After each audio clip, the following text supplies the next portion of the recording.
Good evening, beautiful ladies, wonderful gentlemen, young ladies, boys and girls, and gentlemen. Yo, check this out. Today's topic is about something really, really important because it's something that when I first came out, I mentioned. But before I go into all that, how was your day today, folks? How was your day? I know it's chilly out there. I know it's frigid. Trust me, I know. Big up to all those surviving out there. Big up to all those surviving out there. Like I said, this is my 1 year anniversary coming up. I mean, it's pretty much here. I was at the FDMG, but my 1 year anniversary coming up to the internet world. And I know these cold nights. Trust me. Building wasn't didn't have no HVAC last year. You know, crazy, right? Building had no HVAC, no heating. Had electricity, had no electric heater, and then I ain't had no money to go get it. So, but before we go into all that, what's up with you? Get home safe. Hope everybody's safe. Hope your family's good. Hope you're eating. I was sitting here. I was sitting in the car trying to mentally just prepare my mind, to see what I was going to talk about live because I always do freestyle, but I had to remember what the live was about. And so as I was checking, I seen someone was live already. I was like, "Oh, they live right now?" Oh, okay. I said, "Did I have a live?" I said, "Oh yeah, I had a live going on at like 6:25." But I was eating some food sitting in the car. So when I looked up, it was already like 6:40 something. I was like, you know what? Let me go see what this person live is about real quick. So I went over to this person live and I was listening to their live. And they was going in on someone. I was like, trying to figure out what it was about because the title was unique because it had nothing to do about what he was talking about. So I'm listening, trying to get a hold and catch up. And I'm looking at the chat. I'm like trying to figure out what's going on. Then I realized they was talking about someone, and the someone they was talking about someone too. So it was like a triangle. They was talking about someone that was talking about someone that actually talks about someone or many people. So it was a snake. So you got a head of a snake and then the tail of a snake. But when you look at it, like I said, it was I can't say it was a triangle because they was talking about someone. He was talking about someone that talks about someone that talks about someone that talks about everyone. So like I said, there's a head and then there's a tail of the snake that's just rattling in its sector. And it's all content for you folks. So I'm listening to this shit. I'm listening. I'm like, damn, he's going in. I'm like, shaking my head like, like, I wonder what's going to happen from this one. How long this one's going to go on. And so I'm like, damn. So dude was talking about the dude who was talking about the chick. And the dude who was talking about the chick was talking about giving her stuff that he thinks that she might need. I know I heard many dudes say that, saying about this particular chick who talks about everyone. It's like what comes around goes around, some funny shit. And so this dude is going in on this woman. And I don't know what the woman did to him. That got me like baffled. So I'm like, damn, what'd she do to him? But he just going in on the woman and the dude going in on the dude. And then some other dude comes in on. And so the other dude comes in, and then that's when it got a little nerve wracking to me. Because as this dude started going in on this dude, in my mind, I'm like, the same shit happened to you.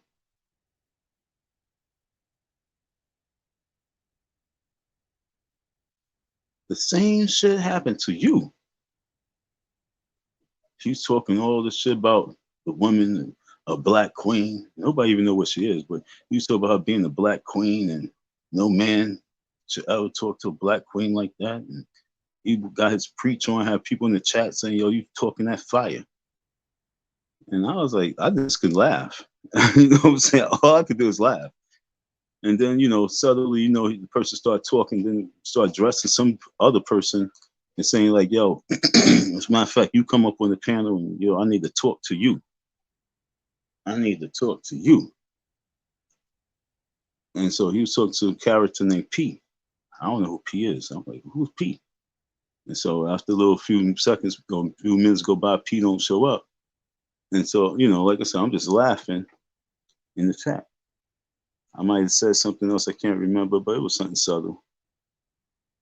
And then, you know, this other person says, like, anyone could come up on the line, you know, if they got something to say. So I already know it's like saying, hey, Don, you can come up. So the invitation's on for me. So I go up. Thank you. So I go up and, you know, test the temperature, which is always hot with this guy. For some reason, he's always hot at me. But for some reason, he's ice cold with those who went in on his wife in harsh ways that I was like, yo, that ain't right, yo. Yo, y'all crazy. Never did I go in on her. I might have talked about, I might have gave her a name. It's because I don't give, when people hurt me, I just give them a name and I don't call them for their name because I don't give them no shine like that. But these cats was going in on this cat and this cat's wife. See how we just use that word cat? The other dude mentioned to the chick you was talking about, like, you better have that cat video on. But you know what I'm saying? These cats was funny. So this cat was getting hammered by these dudes. Like, I don't know how many times they hammered her because, like I said, I don't really watch lives like that. Well, at that time, I wasn't watching lives like that. So, you know, they had like 3, 4 different lives going on throughout the day easy. And I'll be like sleeping. I don't be knowing what's going on. Then I wake up and then it'd be a live that went on for like hours. I'd be like, damn, what the hell was y'all talking about? They'd be like, this nigga and his wife. I'm like, damn. But they cool. They friends. But I just found it very ironic for that person to come on and really have anything to say about some other person. That's all. And then it's just so ironic that he has a problem with someone talking about him. And I had to let him know, like, yo, dude, me too. I'm with the Me Too movement. I agree, me too. I went through a whole year about that. You wanted to be in the spotlight though, you know, because that's what it's all about. Niggas be wanting to get in the spotlight. And then they want something to be talked about with them. So funny. So he wanted to be in the spotlight. The couple, they wanted to be in the spotlight. And now people be talking about him. And he want to call them up on panels and have heated debates with them, heated discussions with them, trying to overtalk them for cash apps. Y'all niggas funny. So like I said, I have a personal issue with Umar. I have a question for him. Like, you left me hanging and you act like you didn't. Why? And then you mad at me for what? And then you buddies with those who said worse things about your wife. And it's because it's your wife. That's why it's worse things than the next woman. And you were jumping to defend this next woman. But buddies because you just want internet fame with these other dudes. That's corny, dog. That's cooning. You might get the coon of the day for Monday. That's all I gotta say on that. Oh no, because you threatened my life last year. Didn't want to talk about. We don't have to talk about this on the internet. You live out in Philly, right? We can meet up. I can tell your face I don't have a problem with you. No, tell me on the internet. Same way as you went lives and said all these other stuff that I've probably never heard. And to be honest, I wouldn't even came on deck if he wouldn't have said. I said something in the yeah, I know I said I heard many people talk about her like that. And then he said that I am out of line, out of pocket, out of line for that. And so that's, to be honest, what made me really go up, because I wanted to find out why he would say I'm out of pocket for that when, like I said, folks, his wife was being defecated on, pissed on, nutted on, joked on, stomped on. These buddies were trying to tear down the next dude for ratings. And I just don't understand that shit. For ratings. And that's keeping it 100. That's keeping it real. And most of you know it.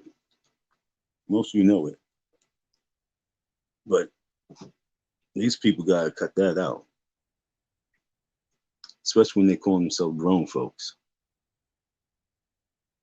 So, like I say, rewind that clock, listen to what I'm saying carefully, and think about it. You jumped out the window too quick, too early to talk about the next man. I wonder how far that's gonna go. So if that's gonna go back and forth, maybe that your past, saying you talk about why you talk about that, don't be talking about the past. When I'm trying to say you left me at the hotel, you said maybe Humble King might dig into your past and understand the whole drama that you had with TC. I'm pretty sure he was paying attention to it back then.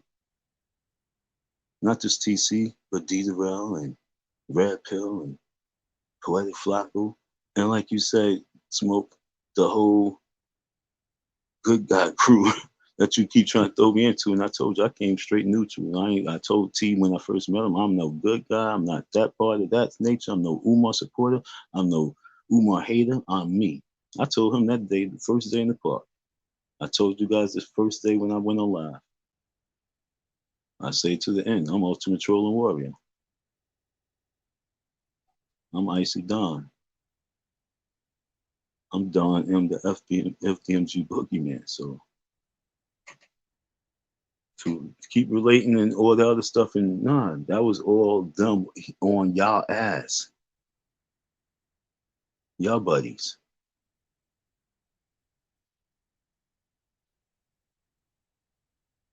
Like they say, the good guy always wins. Got y'all looking like fools. Dude jumping out the window on Humble King. And not even saying, I'm not even defending Humble King. I could care less about what he was saying. To be honest, that's what somebody was going to say, period.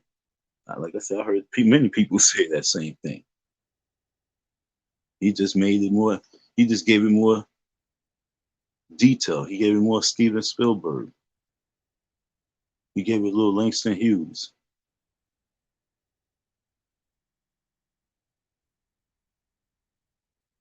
Intensified it. And then you want to jump out the window knowing that it's the ultimate trolling warrior out here. And at the right time, at the right given moment, is going to hear the right thing. And you, my man, is definitely the fraud of the week. Because like I said, then you start jumping out there, calling out the next dude, talk about you don't keep your name out their mouth. Shit, y'all was saying I'm laying in the street.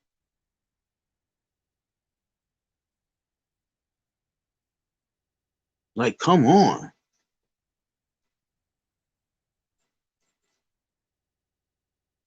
You guys are getting money off of that. Saying I'm laying in the street. You see me.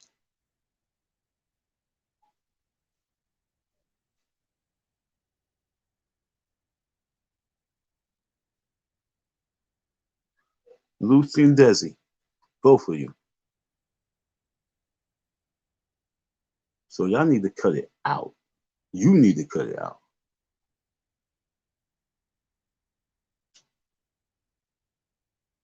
Like I said, Humble King, you can ignore them and just let it be whatever you said, or you can respond. But if you do respond, like I say, pay attention. Pay attention. Content in full effect for the sector. So there go y'all entertainment, folks. I have nothing to do with it. I just call it how I see it. It was just hilarious to me. Like I said, I was sitting there and listening to Smoke go. I mean, he was going in. I was like, no doubt. I was like, damn, that's fucked up. I was like, oh, damn. But I was like, well, I mean, I done heard these good guys go, and they kept saying D the Rel. I'm like, I was laughing. I was like, yo, D must really been going in really, really, really hard. You know what I'm saying? Because I heard everybody go in, but like, I guess D was like really intense too. I guess he had a little poetic justice going on too. You know, but they kept saying D, but I'm like, I heard more than just D. But you know, maybe I'm just right. Maybe it was just my ears. But for some reason, I don't even think I don't even think like when D Darrell and Good Guys was attacking her, y'all even jumped on them like that for attacking her. But it was just very unique that this dude, the fraud man, really, really, really jumped out the window so quick without thinking that somebody might be listening that knows the true story in the background and can do a background check real quick. So that's me, and that's why I'm the boogeyman, because I can do background checks real quick. Especially, well, for this 1 year, which is all those who's in the spotlight.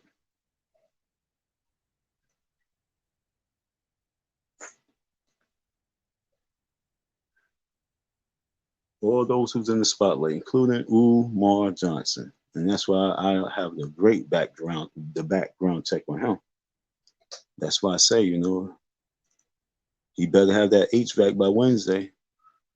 He better have it before the end of this week. He better have it before Thanksgiving. Otherwise, they really do need to call the police on him. And that's for real. To be honest, I'm going to tell y'all like this. I'm going to tell you like that in like 30 minutes from now. If I can remember. Let me write it down, that thought. Let me write that thought down.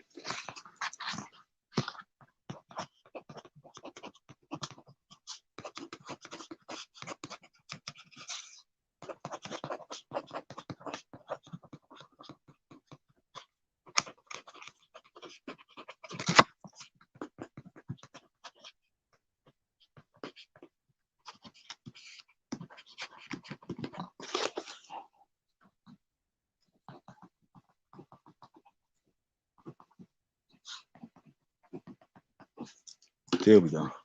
Now I remember the thought. So 30 minutes from now, if I'm still alive, I'm going to say that thought right there. So that was just a little review of what I was about to. I was about to go live, I think at 6:25, and I was going to talk about, what was I going to talk about? I was going to talk about, I believe, yeah, you know, he better have that HVAC by Wednesday. I think that's what I was going to talk about. Or I was going to talk about something even deeper, why he better have that HVAC by Wednesday. Because trust me, folks, I'm telling you that I know for a fact that he's robbing the folks. See, like many folks, you know, you guys got the breakdown and all that shit, but I'm telling you for a fact, because his words were straight to me, and It was his words to my ears, and I'm telling you, he said he had the HVAC money last year. That was back in September. And what it is that I need y'all to understand is that playing games and running around doing mad panels and lives about each other's, I guess it's cool. You know, it's entertaining, but I'm telling y'all really dropping the ball on a monstrous story that it got to come to an end and can't keep going on for another decade just because. Because I'm telling you, he said he has the money for the HVAC. Now, for it not to be on top of that building, there's no reason. I then gave him a card, and that was reason that okay. This is another reason why I fucked that. One time I left the school and I went to back to Philly to go once again. This is the first time I did it. I bounced and went to Philly to go to sleep comfortably and wake up and take a shower and you know get some food and shit like that. And early in the morning I was back on the bus, you know, getting on the train, get back to school, and be back there by 11 o'clock. Okay. So as I'm leaving out the crib, run across the street to the trolley, I see HVAC. I said, oh shit. And the black on. I said, what the fuck? So I get the dude car and everything. I said, yo, would you go to Delaware? He was like, yeah. So next time I saw him, I gave him the card. And so he looking at the card, and the first thing he says is, like, when did you get this? And I said, yesterday. He said, this is Philly. And I was like, yeah. And then that was a problem. And so, you know, he was like, hold on to the card. You know what I'm saying? So I gave him the card, but he told me to hold on to it. Because he had an issue with me leaving school. And so that's the reason why I'm not at the school. Because the second time he had an issue with me leaving school after I done hit him up 100 times, like, yo, I gotta get some grub. Fuck that. I'm out. I'll be right back. It's secure. It's closed. It's good. You ain't responding. So that's the beef with me and Ooh. And so it's just so weird that a year later, he's saying that he don't have the HVAC money when, like I said, I gave him a card then. And then it was another time we had another person. It was like, I'm telling you, folks, he didn't give me my money. If I would have been paid and I was still behind the scenes, I would still have some form of defense because his moves wouldn't been so raggedy since. But at this moment, I'm like, I even said just as last week, yeah, you're gonna get the HVAC. You've been had the money. I'm saying you had the money. If he had the money, he's gonna get the HVAC. But for you not to put the HVAC up, and if you don't have it up by this week, and I'm trying to even stretch before Thanksgiving, your ass is grass. Because the bottom line is you really are stealing from the people. You stole from me, so I mean that's more than enough proof.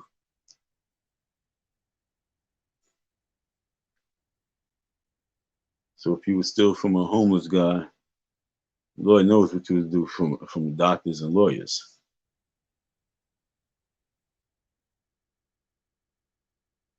So earlier, my live was going to be about really going into full detail of breakdown of finances that you know of him what he's probably done generated. And this is my guesstimation of just loving man. And see, I do my calculation off of the amount of money I made a month, and then I got to look at him being in a different pay raise than I. Okay, and so because I give him a higher pay raise than I, because he has more arms and tentacles too, because he's a big old serpent. He has a lot of different tentacles, so he has resources of income coming in and help. So I'm going to really give him much more finances than I really expect. So let's just say he averages 10 and let's just say we got A, B, C. I'm gonna give you like a C level. Let's say you're averaging about like 8 to 15,000 a month.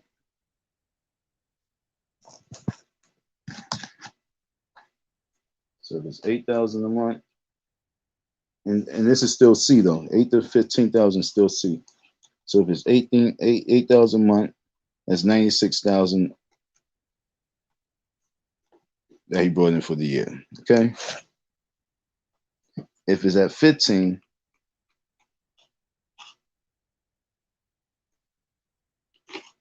what's that number? What's 150 times 12 is 160.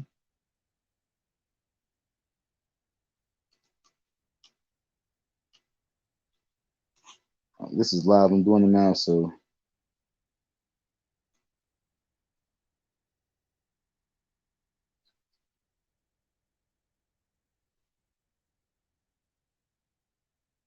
okay, that's what the okay. So 120, 125,000.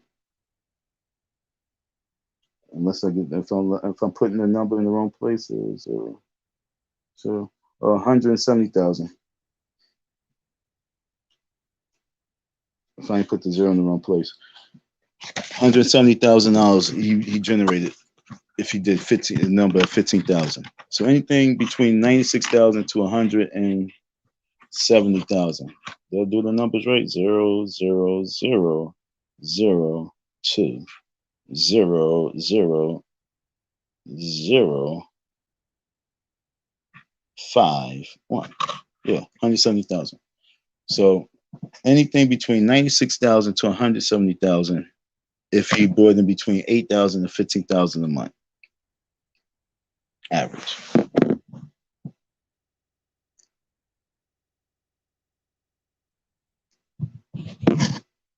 Why he don't have HVAC? Because once again, he had the HVAC money last year. See, I want y'all to stay focused on last year, at September of last year, October of last year. He had the money for the HVAC, period.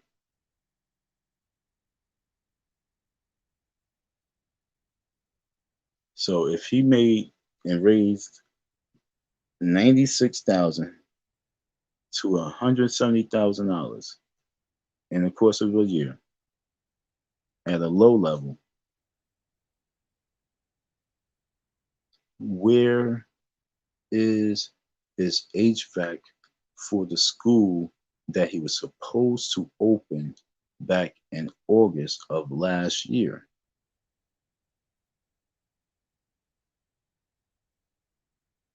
That didn't open, and then it was supposed to open in February of this year, and then August of this year, and now it's not even mentioned to be open. Where is the HVAC? Is he even going to put the HVAC on? That's for real, for real. Is he really just going to like think that the HVAC conversation is going to disappear from you folks? And he just going to do some Kwanzaa special at the gym, give some food that he got donated. Like something really, really has to change, like drastically. And I'm telling you, it's not because you guys are doing lives about it. It's because you guys really, really are taking heed to what I'm saying and actually really getting behind the movement and really moving, because the lives aren't really hurting. According to some a news reporter, she looked at lives and she don't really want to touch him because she nervous that he would come at the station. And like the other lady said, of the reporter from the newspaper, she would come after their newspaper.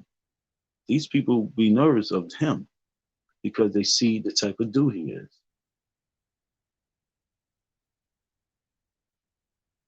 And this is for real. This is outside this whole sector, this whole YouTube shit. People paid attention to what was going on and was nervous of this cult that's going on. Even with that Tiff character. And that's going to what I'm talking about today and tonight. They was fearful of her. And I'm like, what the fuck is going on here? Because we talk about witches. We talk about some real evil entity over there. And that's why I'm saying to you folks that this man really visits too many graveyards. Did he do too many rituals? How many rituals did he really do in these graveyards in his lifetime? What type of spirits did he take home with him?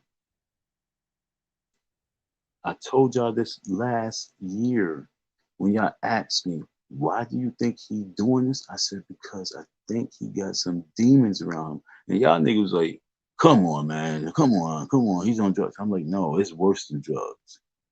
It's a different type of high. I guess being possessed is way different than any type of drug. And I'm telling you, this man he brought home some demons. I don't know when he brought them home. And then he got a crew of folks that is into a lot of this stuff. I told you when I went down to Nat Turner Land, I got caught into one of those, it was a ritual, I guess.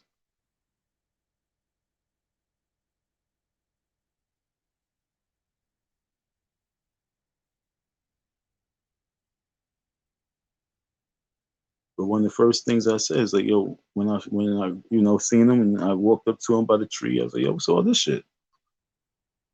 And he was like, his shrine is this, his that, seeing a whole bunch of stuff. I'm like, okay. I'm walking with like, what the fuck am I? Like I said, I'm all the way in the woods now. I'm like, what am I out here to see? I don't know none of these people. I don't know who his people are. I don't know what the fuck is going on. I know most people just meeting each other for the first time as well, but I don't know what y'all into.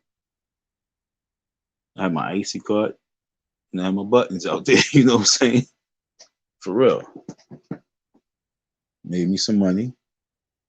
Was watching Virginia out there in VA at the land. I wanted to see what this Nat Turner land was about. I'm like, word, let me go. Let me see what it's about. Okay. There's a piece of land in the woods. And it was a house. House was nicely shaped and everything, but okay.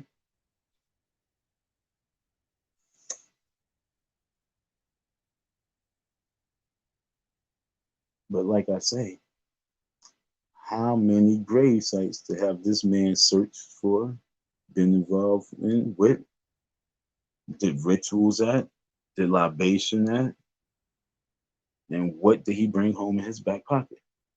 Like, what do he have in his wallet?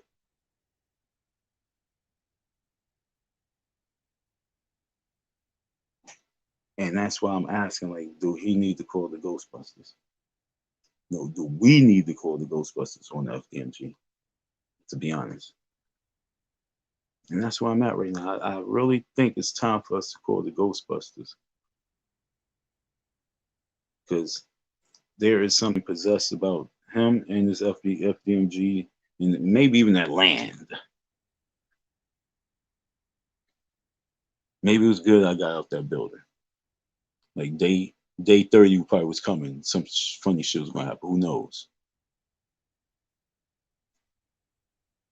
Bottom line is, if this man do not have this HVAC on that building, and he's running games on you folks, somebody was talking about con artists, and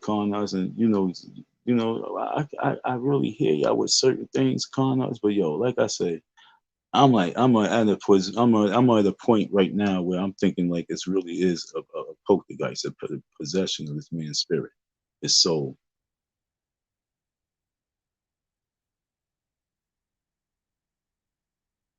Play with too much, like when people play Ouija boards too much, you know what I'm saying? Like he played with the spirit world too much, dug up the wrong spirit. Remember, he got bad eyesight. Maybe he stepped on the wrong grave. You know what I'm saying? Maybe he started digging in the wrong grave, and he's, oh, not this one. Maybe fucking did something wrong up in these graveyards. Maybe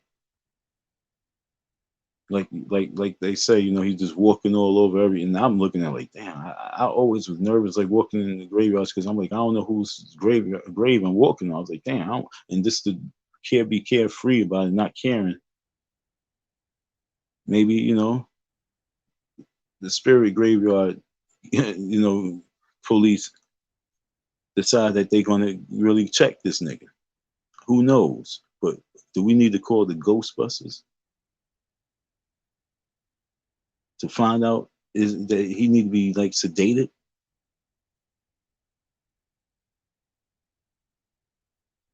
Or unless the people just fucking outrageously crazy and just find it more humorous what he does as opposed to be like, yo, this shit is something wrong. Because I can recall when he did one of these events at the school, you know, he turned it around and I think Flock said, yo, he turned around, was like, he got $10,000. Like he raised 10 G's in one day, you know what I'm saying? So let's now give the figures a little bit more. It's like you gotta think what Leonard On is getting a month off of this YouTube and Cash App world. And we already know he's nowhere near Umar. So God be getting like 3 times what he gets, 4 or 5 times what he gets, because he's selling books and all this other stuff. He's doing seminars and all this other stuff.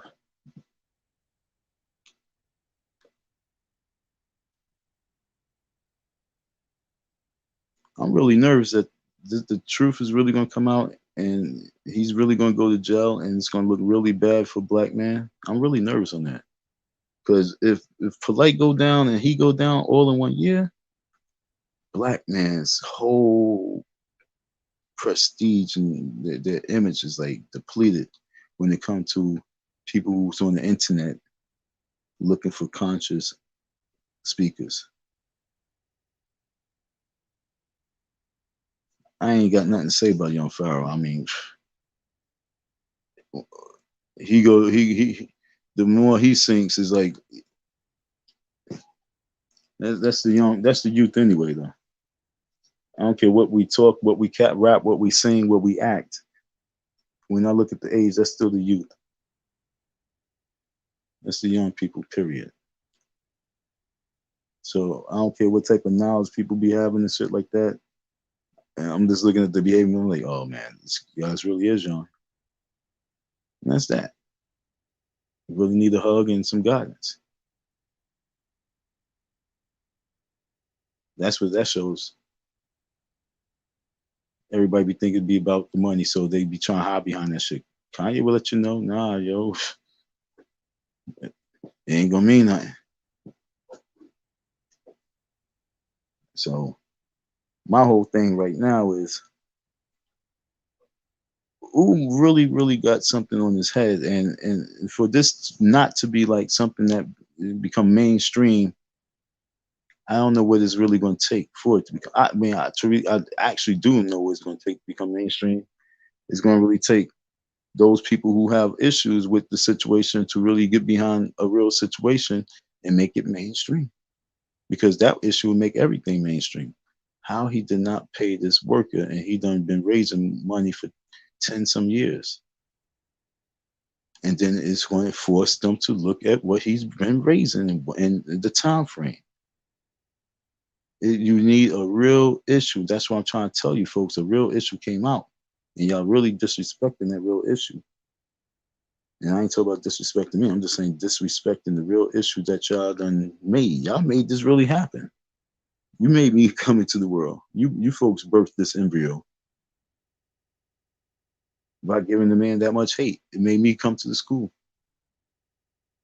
And then from that reality of this character made me develop into this embryo. And I'm telling you, just keep putting that water on it. Keep putting that water. It's going to become a beanstalk. I can be this whole Umar Johnson saga beanstalk, just filled with content. all you content creators is travel up the beanstalk into the clouds. Because this is a mainstream situation now.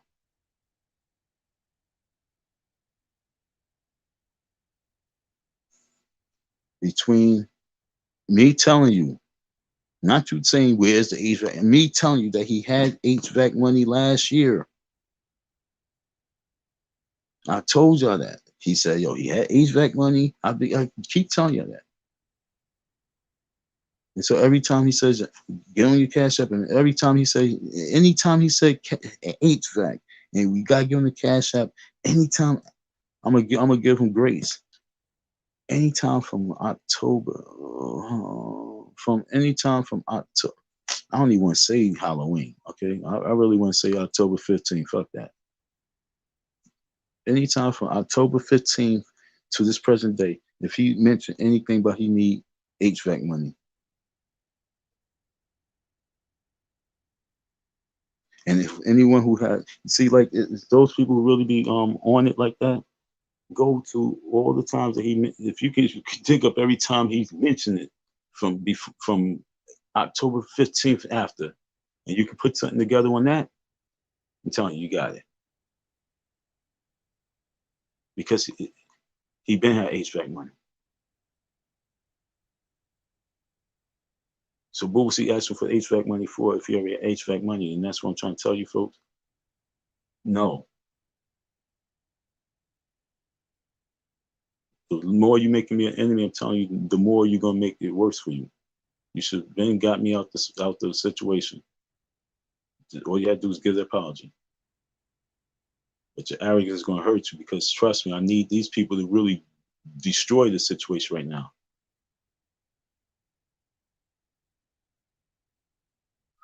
We need to get some real therapists out there to really go and find out, is there something wrong with you? Are you really possessed? Because they can say, yo, we blatantly hear you say this. That wasn't you? So who was that? Who said that? Was that Big Papa? Who was that? Which, they got movies on this now. Come on. Which character was that? And do we need to get you to a Catholic church and get the Pope to get this exorcist out on? You know, what's going on here?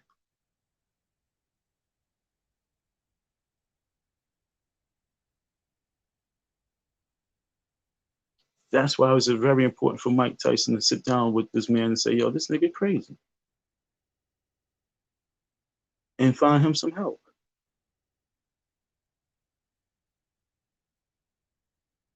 See how it all ties in?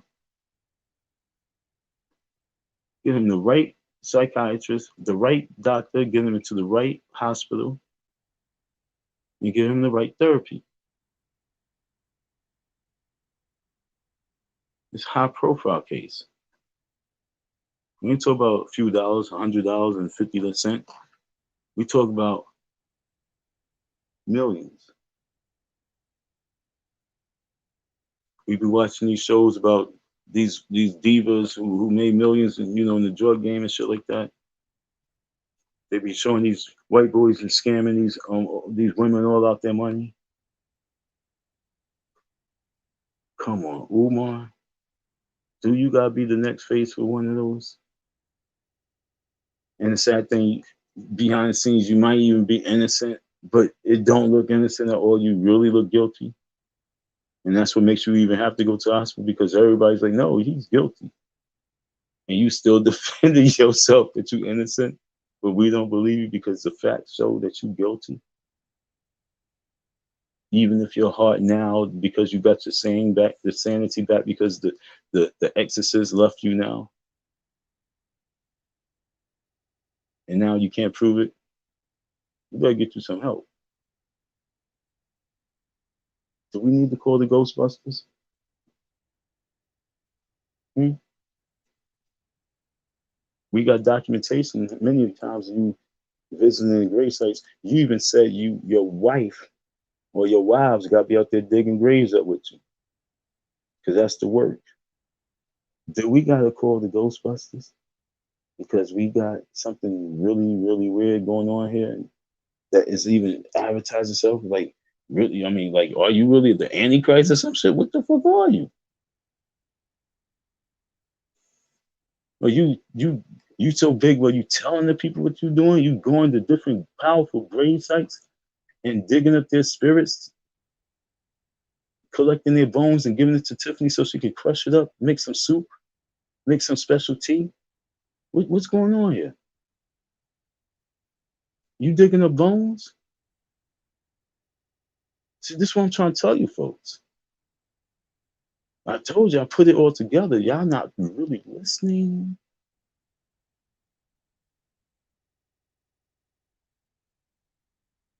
Do they really got that much money invested in themselves that they really, really, really are trying to get the spirits to give them the power and energy to defeat all those people trying to stop their cult building because they trying to open some type of portal?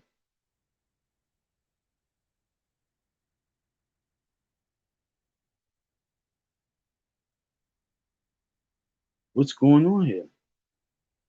Do we have to call the Ghostbusters or are we going to watch this portal be open?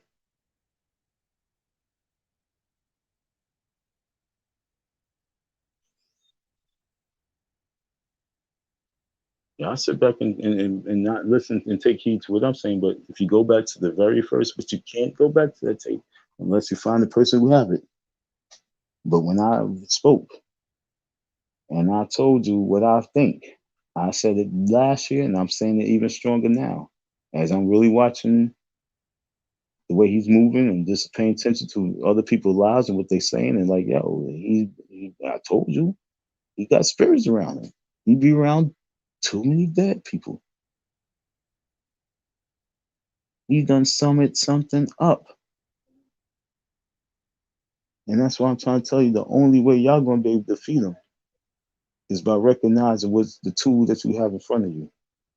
And Icy Dawn is a tool. Sorry. Love him or hate him. Told you the job is to cut the dragon's head off. Y'all was like, what the fuck this bum talking about? Because I see something. I'm like, yo, there's something wrong.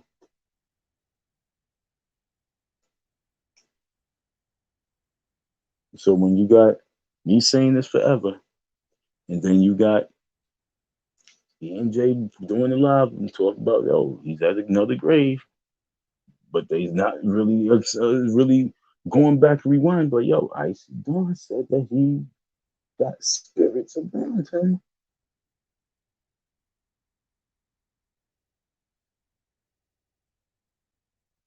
Okay, let's start connecting the dots for real, for real. I'm telling y'all, I told y'all he got spirits around him, man. He probably even tell you he do. If somebody sit down and ask him the right question, he'll tell you. But yo, do you think that you have some type of entity around you that protects you?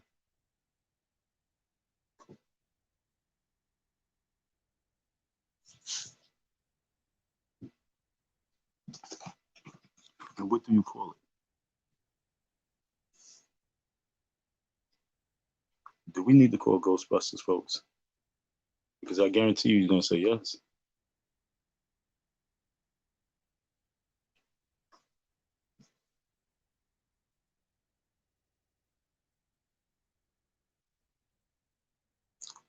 Yo, Tina, it's so funny. You know, he didn't give up with his school like that. It was so because I looked at Leonard on his damn clickbait the other day. I think it was yesterday. I'm like, oh my god, Leonard pissed me off with that one. Leonard, one of the days he did some clickbait in regards to Umar giving up on the school, and so I'm sitting there watching. I'm like, this had nothing to do with Umar giving up the school. That was just him saying that he's giving up on the school. No, he didn't give up on the scam. He didn't give up on the scam. The school is a scam. Cause so that's his hustle. It's like don't mean to sound harsh with the words I'm saying, but it's like a pimp not gonna give up on his bottom chick. if she's still making the money, that's his bottom thing. That's his bottom baby. He's not giving up on that. That's bringing him as a cash cow. That's why I'm saying Leonard be really doing some bullshit. The way he be operating, he don't really be having no fact shit. He just go with shit and then go with replay. He went with like some old replays. I was like, man, that's what I'm saying. That's what made me say even more, dude. You better have that HVAC this week. You better have the HVAC this week. Because straight up and down, going back to what I wrote down earlier, it's been 30 minutes now, I believe. If you don't get the HVAC before, if you don't get that HVAC before Thanksgiving, no later than Black Friday, nigga. Black Friday. See, Black Friday just sounds a little bit better. I'm personally going to call the police. Remember, you called the police on me, right? I'm going to contact the police on this matter. And I know that might sound crazy, but I'm about to get on my anti-Afro with your ass.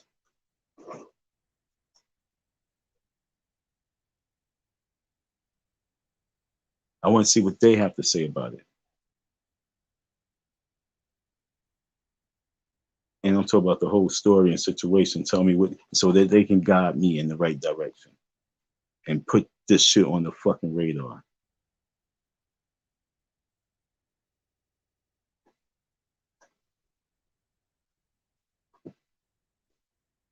Get a fucking secret spy, loyal donor up in there on your ass.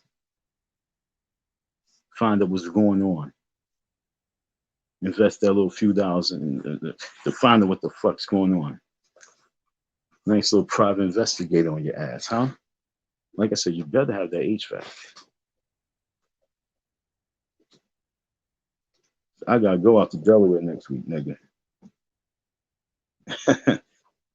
Warning, warning, warning, warning. You better have that HVAC. I will be in Delaware next week. If not later this week. Warning, warning. Just because next week is Thanksgiving. Warning, warning. You better get that HVAC, homie.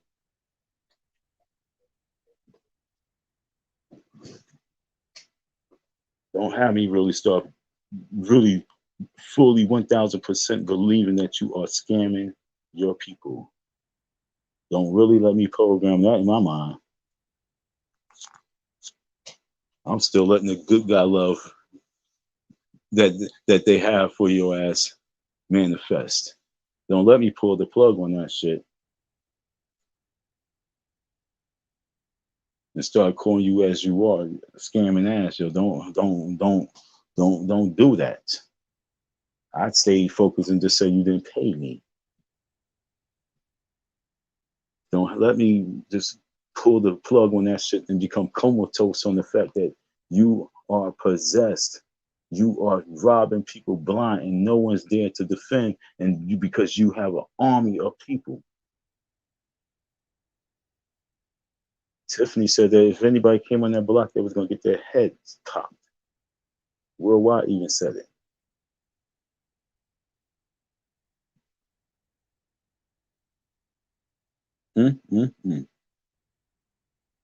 Is there a cult going on up there? Like I said, like you said, once we start putting everything up on the little board and start connecting all those picture dots and start putting the faces with the people and what it is that they do in their background, start doing background checks, we might find out some real shit with these people.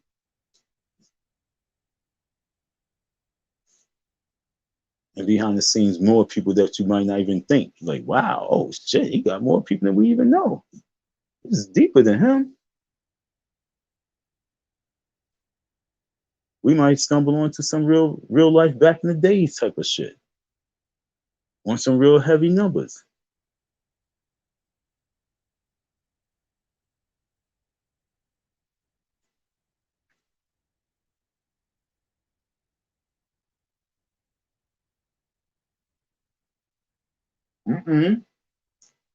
Okay, so thanks for that info.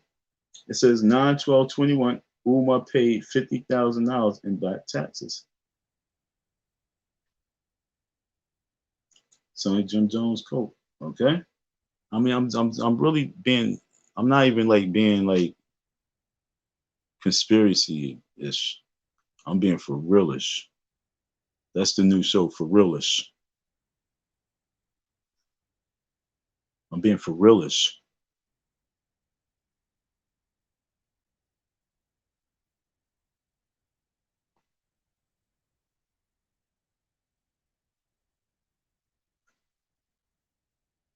He dropped 50 G's real quick. You understand what I'm saying?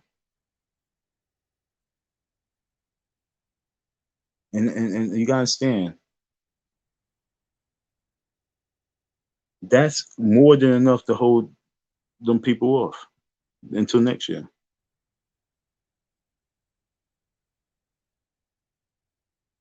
All you gotta do with these agencies and companies is pay something. 50 G, bam. Oh, your folks' money. That was all that 50 G was the extra money that he raised in saying that he need HVAC money.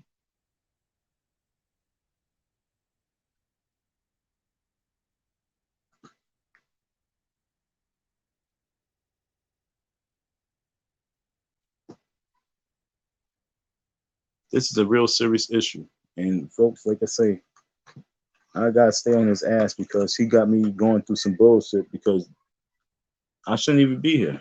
I really shouldn't be here. I should just gracefully collected my money and then gracefully just been back at the school doing what I was doing, continue back what I wanted to do. I wanted to clear out the back of that school. That's all I need been doing all of January and through whatever. That's it. I could have honored him that. Like, because I already he really personally didn't need me because he didn't want to pay.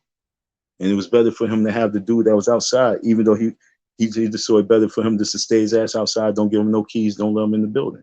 So he's like, all right, fuck it. I don't really need to have Don there right now paying Don. I can just keep this dumb bozo K to come there and check on the school whenever I need him to do that. I ain't got to pay him shit to do that. This dumbass would do that. And I keep the other dude on deck and I pay him because he's stupid enough to sit his ass on the steps in the rain. I already told him off the jump. Oh, I'm not doing that. I said, yo, so when he don't have the keys, he was like, nah, he don't have the keys. He's like, nah, I don't give him shit no more. I don't trust him. And I'm like, so wait, if he's just out here patrolling and he'd be out there from like what 11 to 7, where he be? So, on the steps. He just sits on the steps with a chair. I'm like, it's in the rain. I'm like, you got an umbrella? I'm like, wow. I said, I ain't doing that. That's how I said that. I ain't doing that. I said, I'll go outside and check, but I ain't gonna be sitting outside just sitting out there like that. That's what I said. That's why I was in the building. I mean, I was in the building all the time. I was at the school all the time. But I was not gonna be sitting outside like he. Not like that. And trust me, it was so quiet in there, you hear anything around the building. I'm hearing shit all the way on the corner, so I'm coming out, but I'm like, damn, there's nobody out here, but there's people sitting on the corner in the car. It sounds like it's right in front of the building. So you hear shit, anything. I was not sitting no fucking rain. I seen him outside in the rain. I almost felt bad. I would let him in, but I couldn't do that because he told me don't let him in. So he kept him though.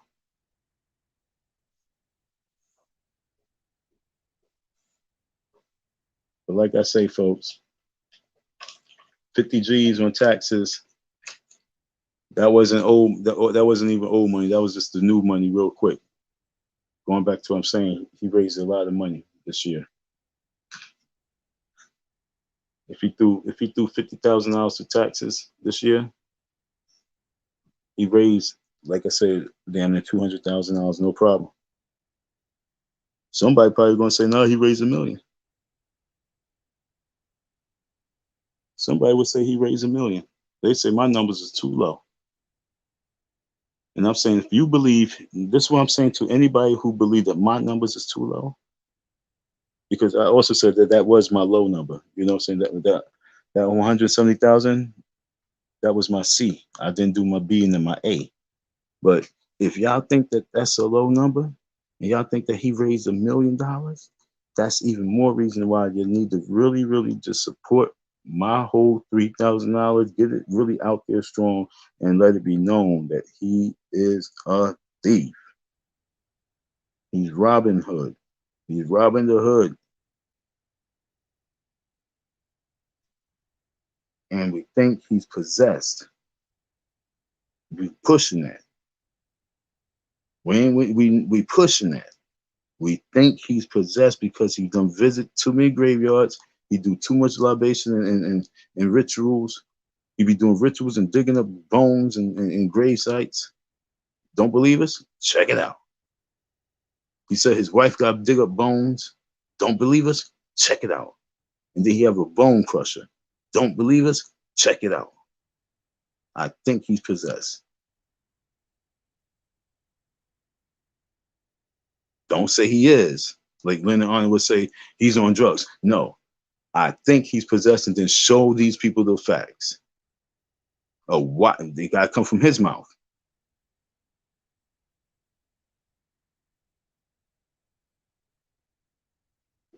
Someone put together the facts of his mouth. That's what we need right now. We need the tape of his mouth.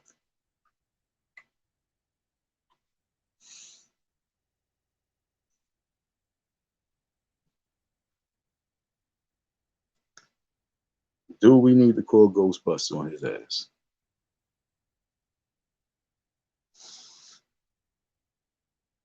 Oh, if you don't have that HVAC by Black Friday, Thanksgiving, I'm calling Ghostbusters on your ass.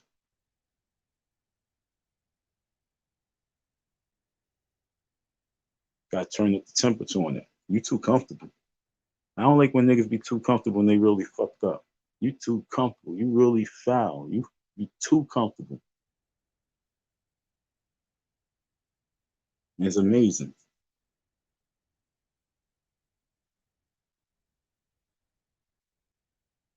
So I had to touch a little bit on what I heard early on the live. Had to touch about that because that was important. Then I had to really bring it to the fact that we might have to call Ghostbusters because this man truly might be possessed because he might have visited too many graveyards. He might have brought home a spirit. And he probably had that spirit for over a decade. And I can testify I felt something around him.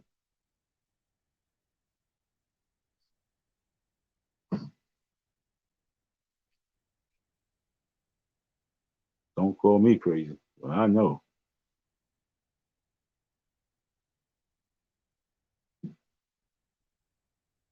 Because when you watching movies and they be like, yo, it was a cold, chilling feeling that went through their body. Yo, it was a cold, chilling feeling that went through my body.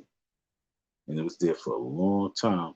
And I had to sit there with my strength now.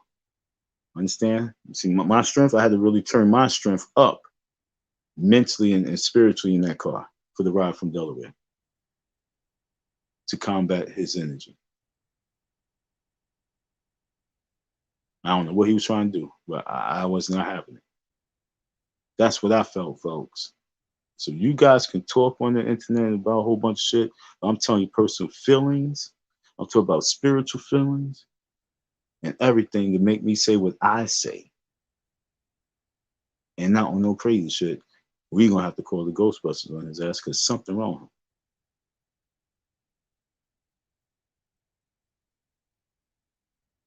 I don't even know the story about the HVAC, folks. I don't know what, they said, people said, put a live up, said they said the HVAC was coming Sunday. I watched a little bit of it. They said the HVAC wasn't there. Then they say, HVAC supposed to come. And they said something about it was on crane, like on the crane, huh? And so I'm just going by the third, fourth, fifth parties and understand. I didn't even hear what he said from his mouth. Understand what I'm saying? So I don't know what he said from his mouth about where the HVAC is. That's what I'm saying. You need to really help me get this HVAC because the story sounds fucking crazy from the second and third, fourth parties. And if you don't get that HVAC for this shit, for these people to shut the fuck up, me personally gonna jump on your ass about this because you told me you had the HVAC money last year. And we need to know what amount of money that you raised. No. Fuck we. I need to know what amount of money you raised from the time you not paying me to this present day that you don't have this HVAC on this fucking go. You bet, yo. Matter of fact, I hope you don't have that HVAC on and we go to court. I hope you don't have that HVAC on and we go to court.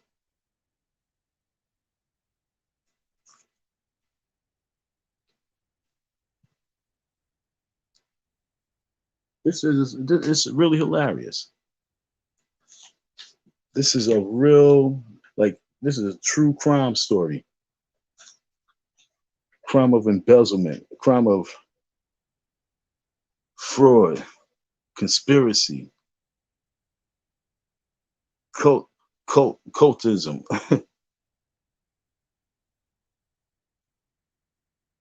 Brainwashing, and polygamy. Damn, that's a hot show. Where's Geraldo when you need his ass?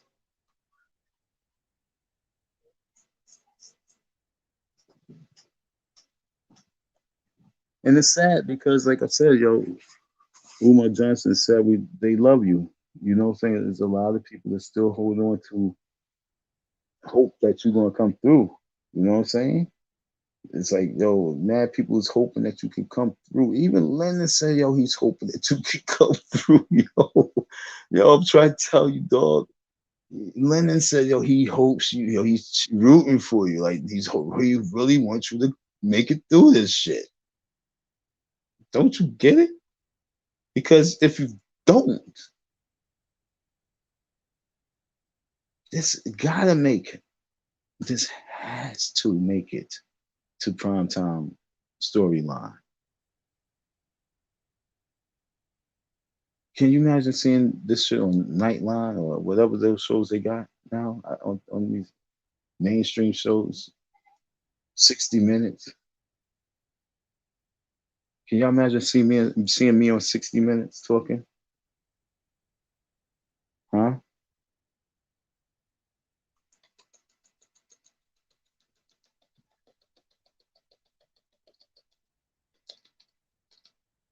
Can you imagine seeing me on 60 Minutes? I can. I can imagine me sitting on 60 Minutes talking about my traumatizing ordeal of Umar Johnson. Because I believed that he could make a difference. And that was the most saddest part about it. In what way? I don't really know. Okay, to be honest, to be real talk. In what way? All right. The hustling me, it was really all about the hustling me. I saw him as being a way of being able to gather folks.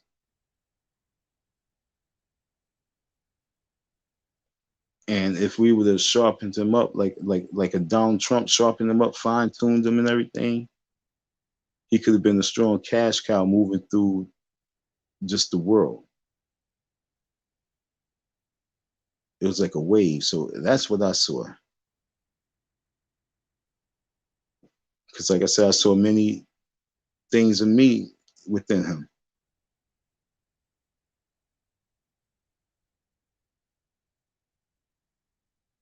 Especially when I thought, he was true to what he wanted to do with the school and with these boys. So, but when we just realized it's a little gimmick in the game, and I'm gonna be real, I probably since a long time ago when I was talking to him about something and I said something to him And he kind of just like looked at me, and like I say, man, I picked up something. My transmission picked up something, and I thought I heard him say something without him open his mouth. And he said, basically, you should have, because I said,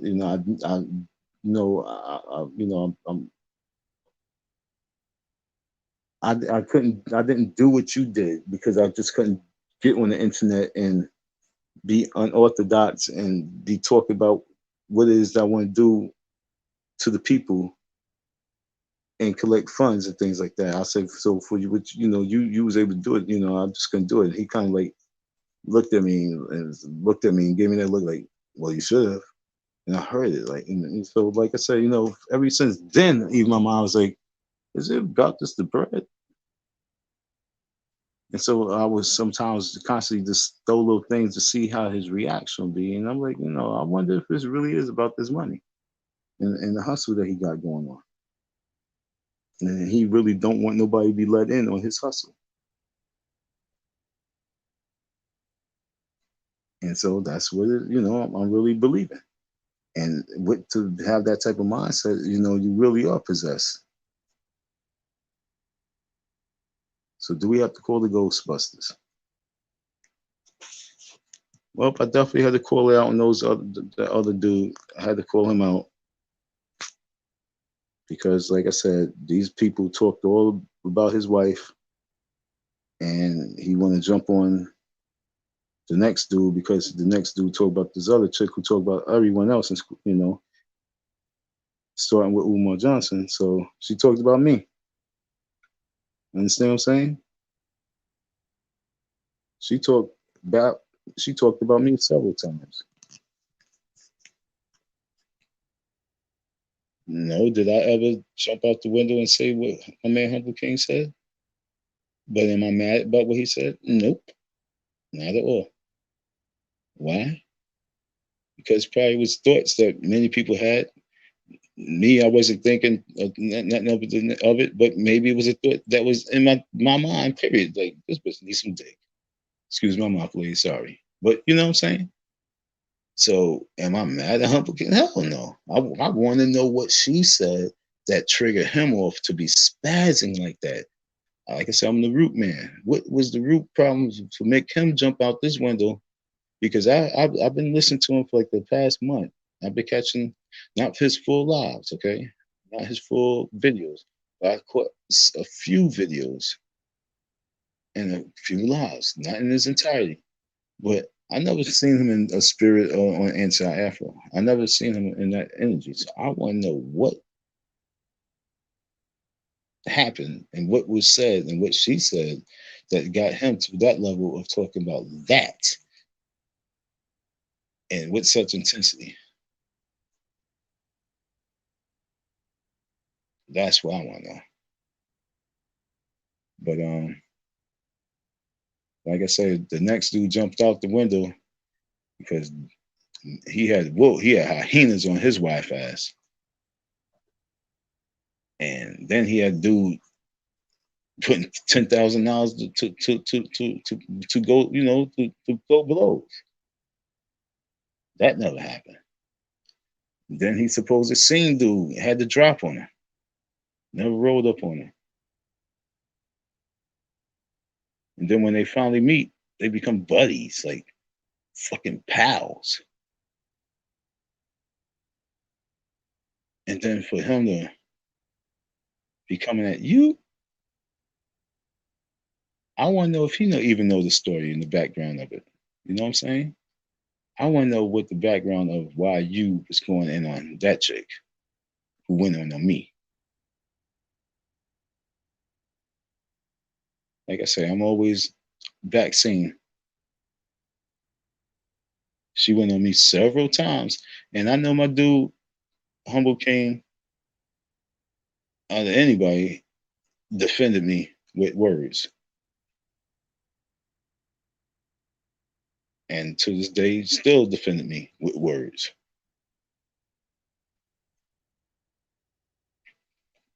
With monetary gains actions too.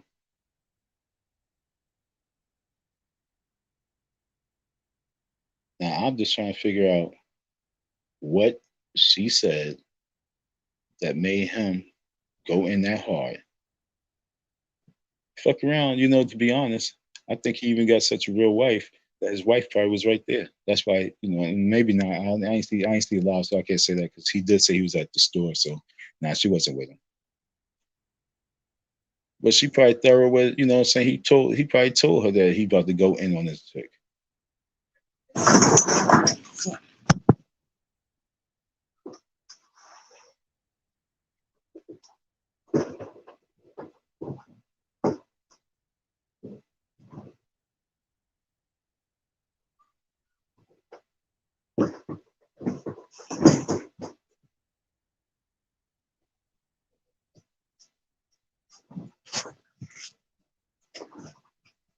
Pardon.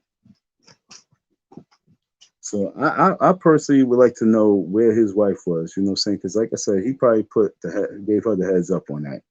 He probably even told her, like, yo, he gonna go in on this chick. Because like I said, that chick must have said something. I don't know. Like I have no idea. I'm not in no one's business. But just knowing her, she must have went at him about something. Because like I said, she went at me. So I can only go by what people did to me to really get my assumption and judgment on what could have really transpired. Because she can say some stuff to really trigger people. I know she done triggered up Ghost. I know she done triggered up Flacco. I know she triggered up. Look, I heard Tiffany say crazy shit, and I was standing right next to her. She done triggered up Darrell.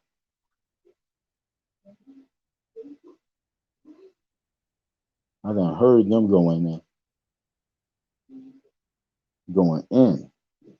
I wonder what she triggered with Humble King to make him go in. So grown man, like for real, like if that situation didn't happen with you, I can see, I can hear you. Like I was able to hear Smoke a little bit clearer because I don't know nothing about Smoke and his wife and his world and anything. I just know that, he was commenting on a situation. When you came up there, I just seen mad cooning. Mad cooning. I had to just come up there and let you know he was cooning around, homie. I don't know what these people really doing and listening at and thinking and acting like fucking fans and shit.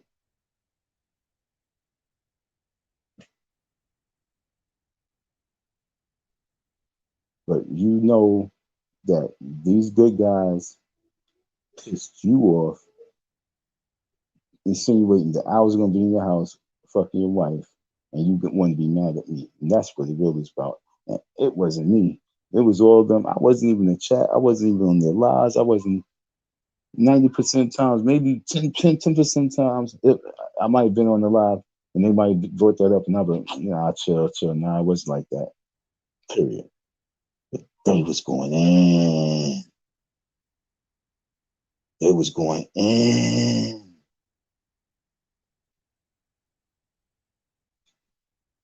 So please, you fall back off the Humble King shit. Don't talk about him on that no more. Leave that alone. And like I said, I ain't even defending Humble. But I will because he defend me. And I know that Anti must have pissed him off. And I'm going to give him benefit of doubt that his wife heard that live. Or know that he was going to spaz on her. And that's what made him feel a stronger need to go in that much more. So I'm going to give that benefit of doubt that way. Because we don't know. But for him to be spazzing that nature, I'm only going to say she probably knew.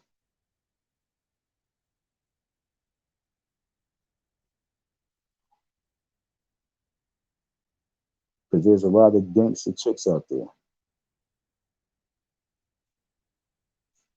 And I ain't talking about like street gangster and ready to shoot you. I'm just talking about gangster chicks and thorough. The ears are gangster. Their ways is gangster. They behind their man.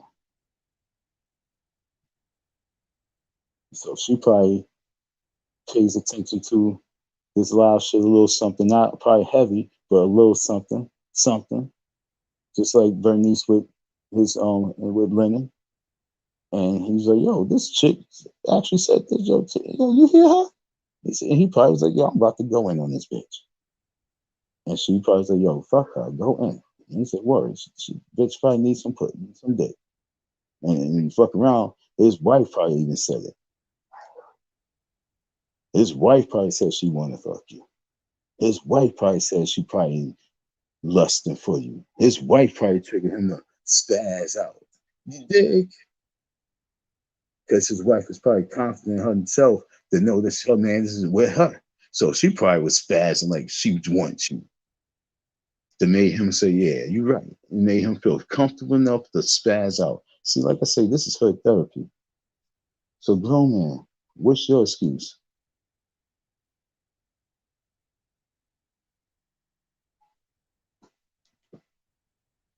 FDMG Boogieman, folks.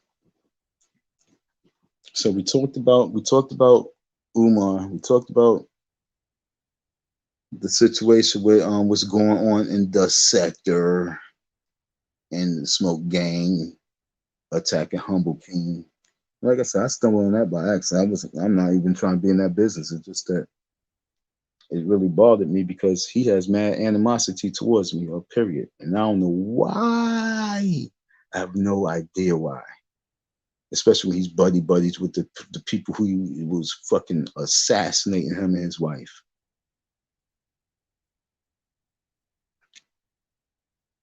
So yeah, I got to call that out for how I see it.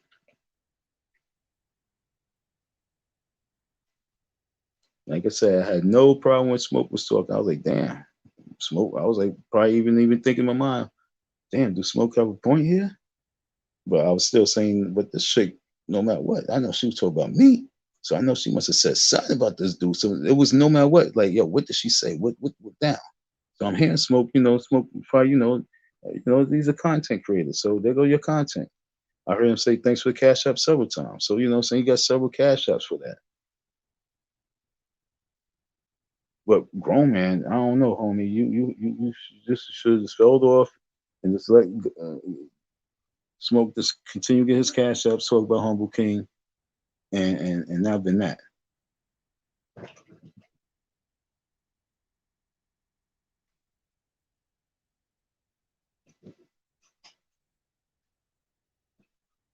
Then you're gonna jump on P. I'm like, who's P? Who's P? And I'm still asking like, who's P? That way you want to jump on P now? Use it. What happened with jumping on Ghost and picking up that when he was like, yo, we can meet, we can meet, we can meet. When nigga was saying we can meet, that's why I'm like real confused. Like, what the fuck?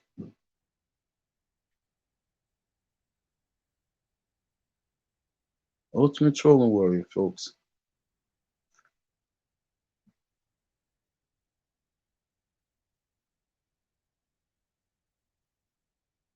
He was like, yo, we can meet up. Matter of fact, here I am right here. Yo, here I am right here. And then you want to be calling out some man named P. I'm like, who P? You like some old dude. Like, nigga. He's like, well, I'm old dude too. But like, nigga, come on, then you too old for that.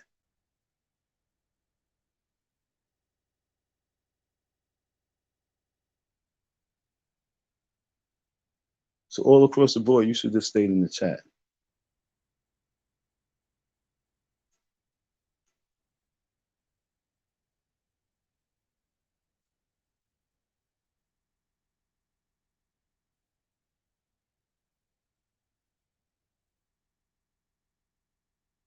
No, you don't like to listen anyway. Yeah. Yeah, but it wasn't even the see, it's funny because most of y'all are looking at the work that I did, and that's the funny thing, yo. That's what I'm trying to tell a lot of you folks. The outside work had nothing to do about me being at the school and working in the school. That was like a separate contract. So y'all really see the separate contract, not the money that he owes me off the hourly pay, my peoples.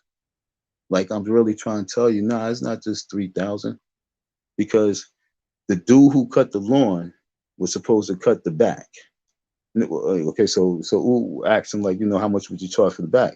And when the dude told him the price, Ooh called me up and was like, he's like, yeah, I was just, I was speaking to the guy who cut the grass, and I was asking about the back because we need to take that down, bring it down. And I'm saying it first thing first. I'm really looking at the phone like this nigga fucking crazy, man. You already know, because I'm the one who mentioned about the back anyway, and everything needs to be knocked down. So that's why he made them ask about it. But I'm like, you going through third parties when you're supposed to just come to me. That's why I'm here. And that's another reason I'm pissed off, because he was ready to give that nigga money when I'm up in there. And I'm like, nigga, you keep outsourcing fucking these people money.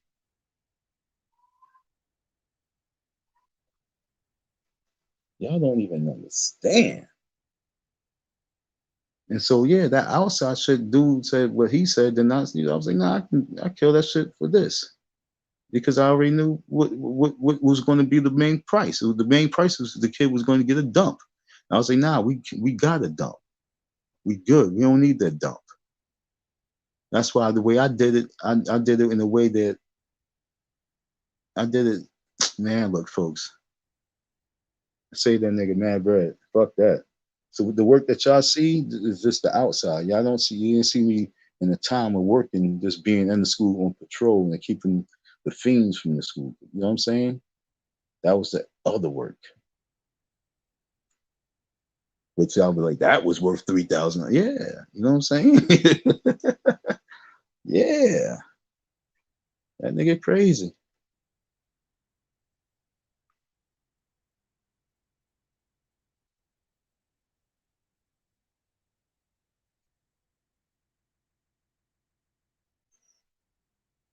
Brother Ted said, did you hear Umar ever talk about anyone else involved in FDMG? And like you said, I don't mean contractors. I mean board members, teachers, administrators, anyone like that. Well, when I was up in the school one day, after we did the painters with the loyal members, and I was there when he did the NABI, the National Black Parent, whatever that shit is. When he did one of the first ones at the school, when he did around the corner at the Boys and Girls Club, whatever that shit is. So I was at that, and I met some of the people that was might be part of his board, might be part of his team. You never know. And then when I was at the loyal donors, some people might be part of it that you don't know. Did I actually ever like personally know that I was meeting like a board member, or did he talk about like this is my board member? Not, no, no, never ever. He always say he has people, but he never say he had board members. No, he always said that he knows teachers and he got teachers, but do we have like people that was there that said that they was personally teaching in the school that stood up and say, I'm going to be. I didn't see that. To be honest, it was like a lot of people just there really wanting to get in on the good side, really, really prove that they should be there by throwing their money and throwing it and showing their loyalty. That's why it's called the Loyal Donor Club. So a lot of folks is trying to show their loyalty. That's why I really keep screaming. The only one name I'm gonna constantly keep screaming is Tiffany, because Tiffany right now is his rider witch. She's definitely part of something. I would say that she's a board member. If she not, she not. But she acts like one. And when we was there, like they would talk about like they need someone to be there in regard to being like someone that's not gonna be taking a lot of shit from none of the parents and all the other shit. And they was like, well, that'd be Tiffany. So they already, it's not like she wasn't nominated for other roles. So yeah, I believe that she was a board member.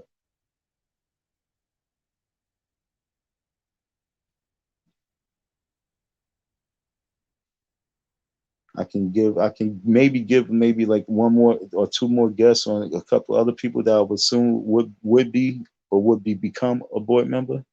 But did he ever like just flat out say, this is my board member, this is my board member, this is one of my personal teachers?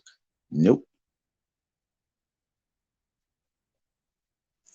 Even in conversation, he never even said it. Like he always said that he got people that in mind and stuff like that.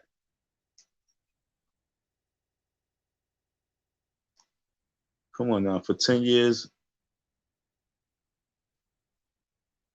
now he ain't got no board. Hell, in 10 years he ain't got no board because look, folks, if he had a board in 10 years, real talk, doing any type of live, he would have really had no choice but to be a little bit more flamboyant with them because they've been more key and vital getting a lot of the vultures off his neck. So the same way he showed, like, see, this one I want you to understand. The same way he showed the people when we was at the gym and we was all in a big circle. He went around the circle and had had all of us speak. I was in that circle. Um, he would have did the same with his board members. He'd been proud to like show his little board members, like, yeah, these are my board members. Even if he wasn't showing their face and just them speaking, hi, hey, I'm Katie from such and such. You know what I'm saying? But he got people that's really trying to kiss his ass to be part of his board. Trust me when I tell you that. It was nice hanging out with you folks. Like I say, we got up into that Black Friday before we called the Ghostbusters. Next week or sometime this week, we gotta get to Delaware. I'm calling the courts, finding out what the situation is, what the court date I'm getting. You know what I'm saying? We working on that. But folks, $50,000 thrown down, and it's by September, October, November, December. So in 3 months, how much do you think you're gonna get that 50,000 back? But at the same time, why that HVAC not up there? Why that school not being truly open? I don't know what the classrooms look like as of now. I heard they got painted. I don't know if he got ceilings. I don't know if he did. I know he didn't get carpentry work because he said that still need to be done. And if he has to have carpentry work done in that school, folks, let me give you a guesstimation. If nothing's been done except for the plumbing and they ain't doing no carpentry work and they ain't doing, they ain't putting no carpentry work at all.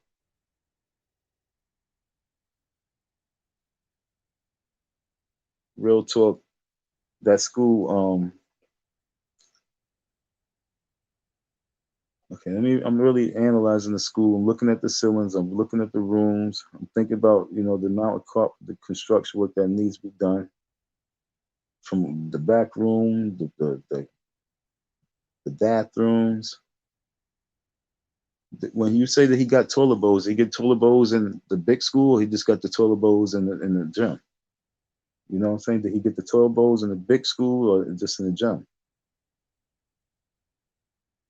Because just the bathrooms alone in the big school is havoc.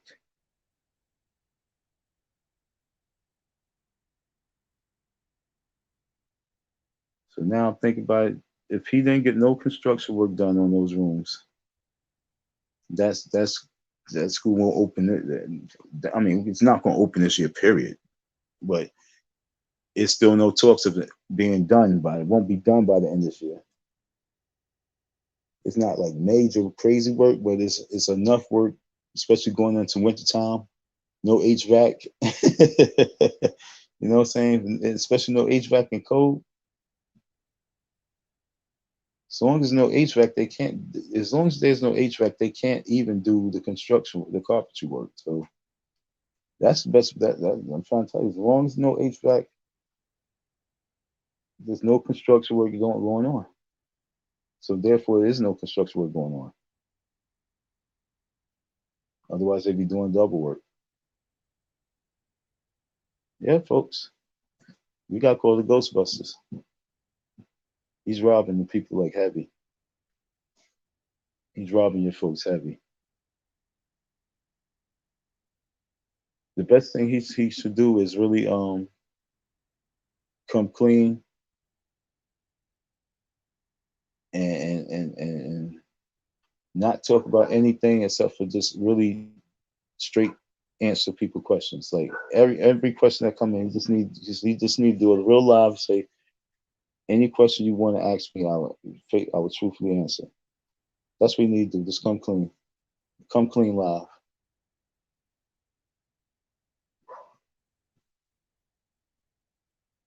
and stick by these words. He would say, you know what I'm saying? If you do a come clean live, those are the true words. Umar, are you scamming the people? Yes or no? Well, what you mean by scamming? That means he's scamming the people.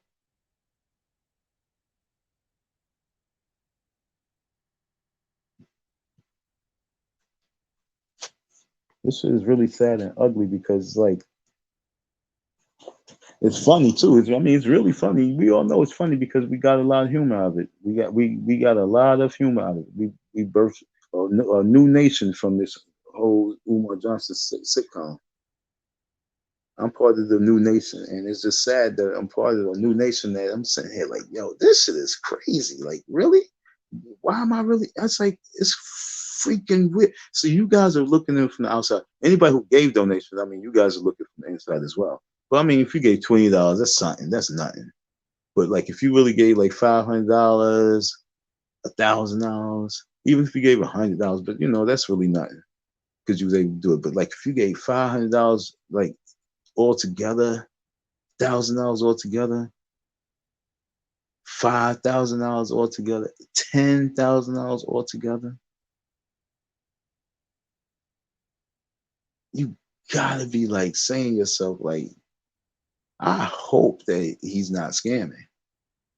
And then if you feeling that way, you need to get on his ass. No goofy shit. You need to really get on his ass. Because going into 2022, if that man by Kwanzaa do not show that school fully renovated, which I doubt it, if that school don't have no renovations, y'all really lost your money. And if y'all don't find some way to get him to court, you in trouble. I'm in court. I just gotta make sure it's a victory. Now you guys can get behind this court case and make it a real full victory. So like I told you early before, any person who have a situation who feels some kind of way, if you donate it and you you feel like you're not supporting no more, you need to side up with the ultimate trolling warrior, Don M, the FDMG Boogeyman. That's for real. And why do I say that? I got some papers on it. You can be just a witness. I donated $500. I don't even get no, and I don't get no feedback. I donated $1,000. I didn't get no feedback. I donate $5,000. I I seen him. He said that the school's coming along, but he also said that you know he needed HVAC money. But I heard that he had HVAC money last year, and he's still been collecting HVAC money for like the last 7 months from last year. It's like so I'm a little nervous. Like you don't have to be hating, you just gotta be nervous on your investment right now. You folks really not nervous on your investment at this moment right now?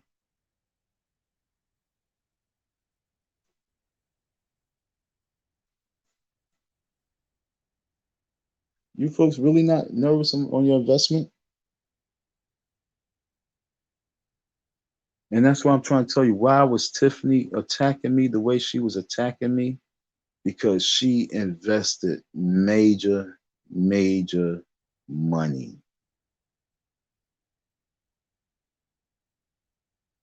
And that's why she attacked me, because she's like, yo, you are not going to fuck up my investment.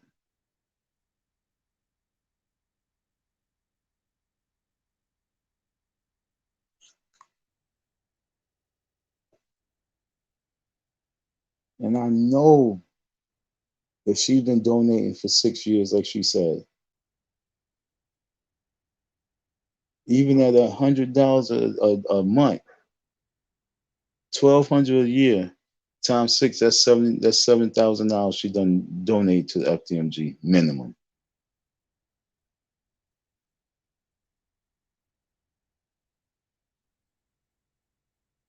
Minimum.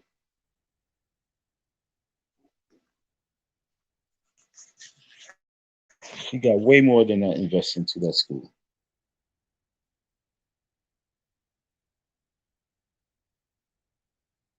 Way more than that invested.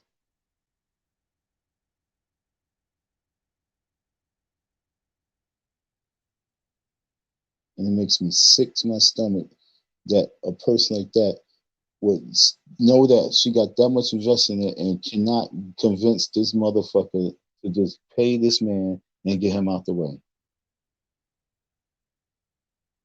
No, she rather say, I hope Dr. Umar never give him his money. Like, word? Okay.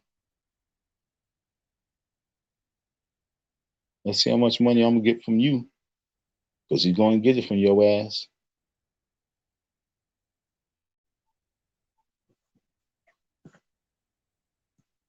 FDMG Boogieman, folks.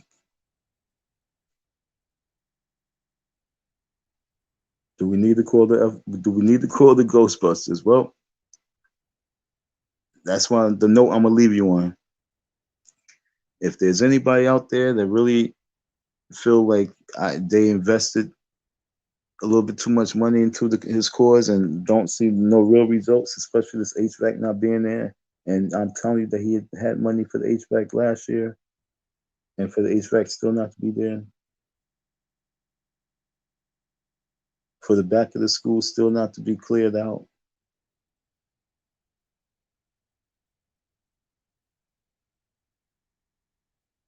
For all the money that you guys really invest into the school, for it not to be open.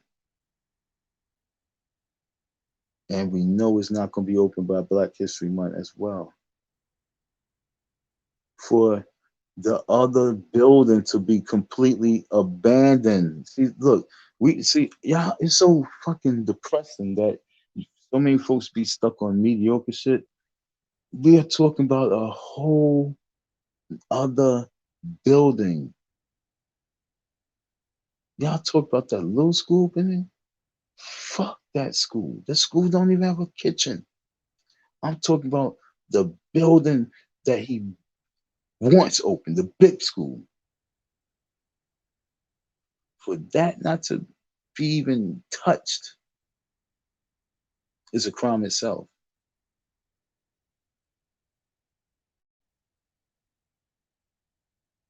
Because we know for a fact that that building would sit there for a whole another year.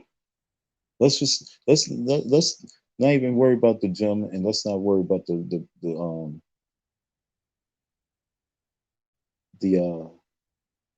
small school.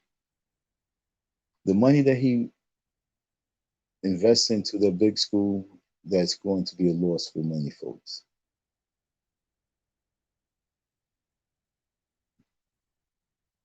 That could have all went to that one building, the one side. He could left he could if he was going to do that, he could just left that one side to just be there. He didn't have to get it at the time. If he would have got the small school in the gym, right? No one's going to buy that other school. No one's going to buy that big school. Maybe that white dude, that senator, the Republican senator, probably would have jumped on and got it because he really was trying to get it at the time.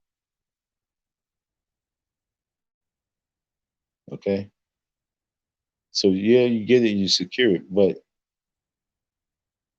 to make it become this a dump where all your shit is stored up in. And the dude already said to clear the mold and everything, the soot about that shit is going to be a few G's.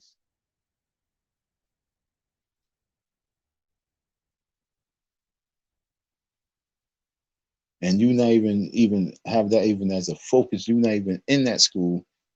That school probably is still the same way since when I was up in the shit.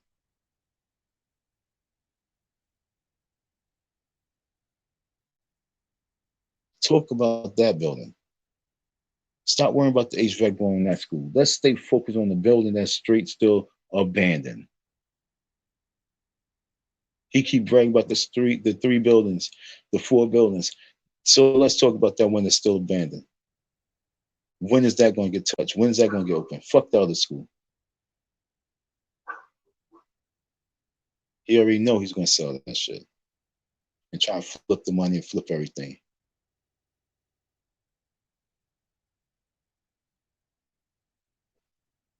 Why be going through all this shit when you could be having so much more success operating a school? Why are you playing real estate with people money?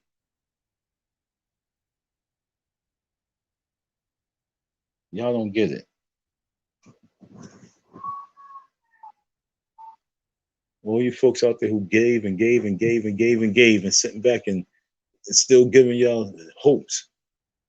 It's time for y'all to really start questioning and finding out like what's going on for real.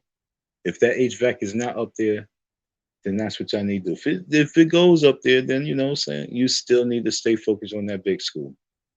Period. Like I say, don't let up off of him. That's what I'm trying to tell you folks. There's still no let up off him. And then when he opened up the big school, you say, why you didn't pay Don? You still don't let up off him. That's what I'm trying to tell you. No matter what way you look at it, you cannot let up off him because every angle that you look at is like a question mark.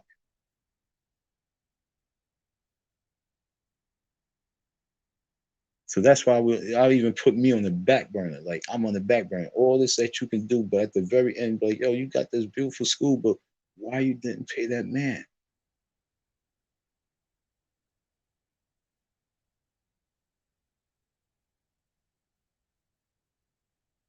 And when you have when we get the right person, when the right person asks that question, that's when the satisfaction really will be relieved. It's like it would be like a pus. It'd be like a pimple that you pop, and all the pus has finally come out.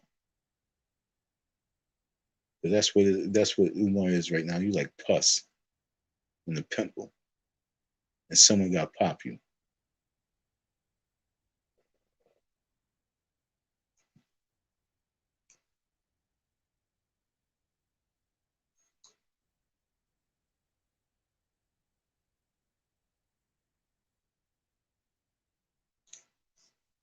He said flipping it is the responsible thing to do, bro. I think opening the school is the responsible thing to do. That's why I said don't be in real estate. It's like, are you into real estate, or if you was into real estate, you should let the people know you want to flip. You want to flip real estate. But when you would build everything on, you want to open the school for this and that, and now you're saying you want to switch it over and do real estate and flip real estate. It don't look right. So when you say the responsible thing is to stick to the game plan, which is open the school and pay me.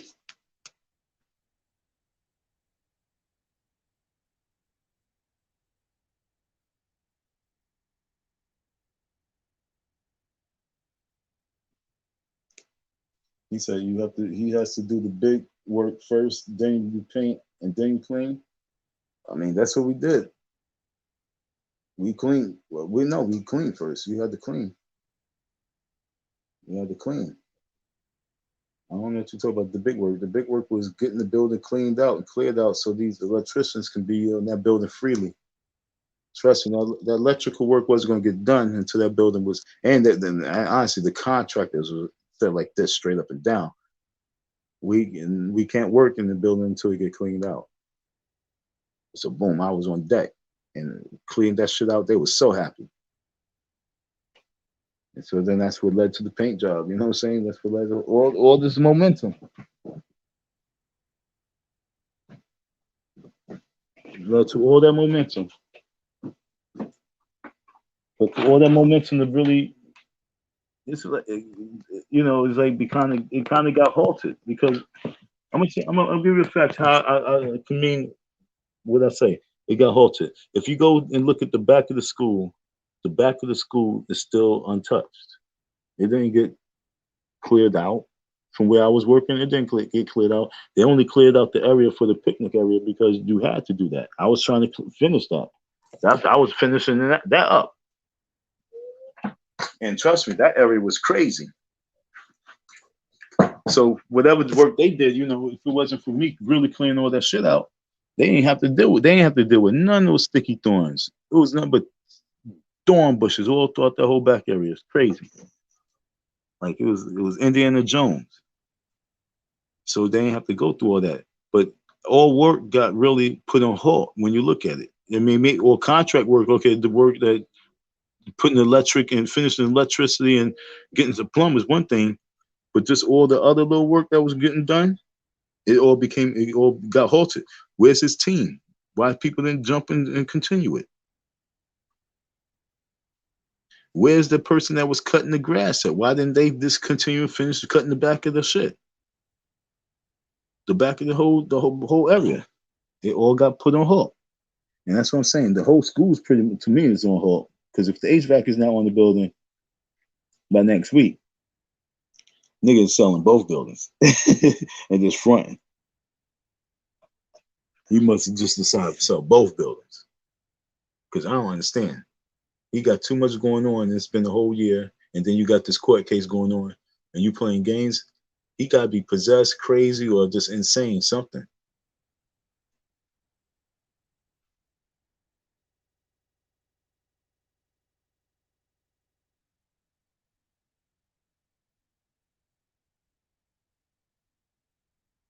Yeah.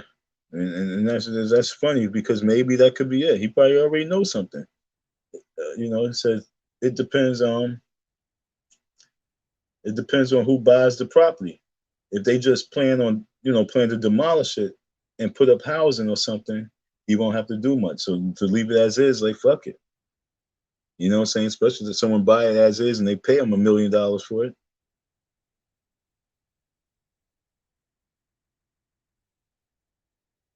Pay him $1 million for that. And he still got the building across the street. And and of course, like you say, I mean, he's not gonna do that. I don't know. I don't know. Yeah, see, I'm going down. I'm reading this as I'm seeing it because I wasn't looking, folks. That probably said for 1.6 million back in 2016.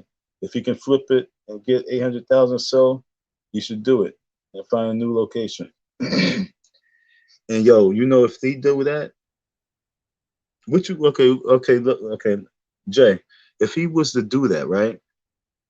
What you think the internet world would be like? What would this content be like if he was to do that? What would be the pros and be the cons of if he was to do that? Okay, because I'm this is you know he thinking this shit. I could sell it and I could do this and I could go. You know he's thinking that. You think you just thinking that? So now let's do some pros and cons of if he was to do that. Do you think he worried about this? Do you think he's worried about or do you think he care about what they want to say? I do.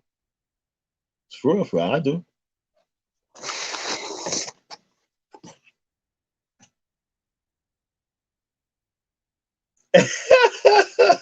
He gonna pocket the bread. He go back to Japan.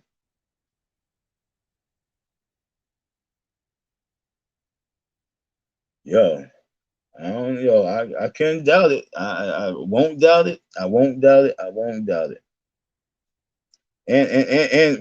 And she would have Worldwide and Umar at the same time because Worldwide probably played the game with it. Fuck it.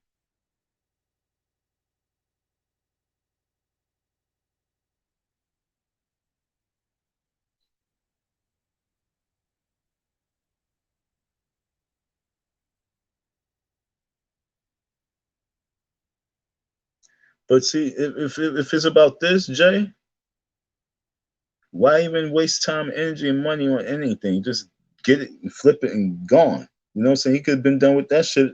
He could have been done with it as a freaking earlier to the COVID. He should have been got rid of it during COVID. You understand? He shouldn't even waste no money painting the buildings during COVID. No money. Because like I said, I was there when the white dude came and was talking about the building, talking about it. I was there. I got the card from the white man and gave it to Ooh. The white man was a senator and was into real estate. He was an ex-senator. I was there. So it's like, if he could have jumped and did it then. So it's like, why you think he didn't do it then?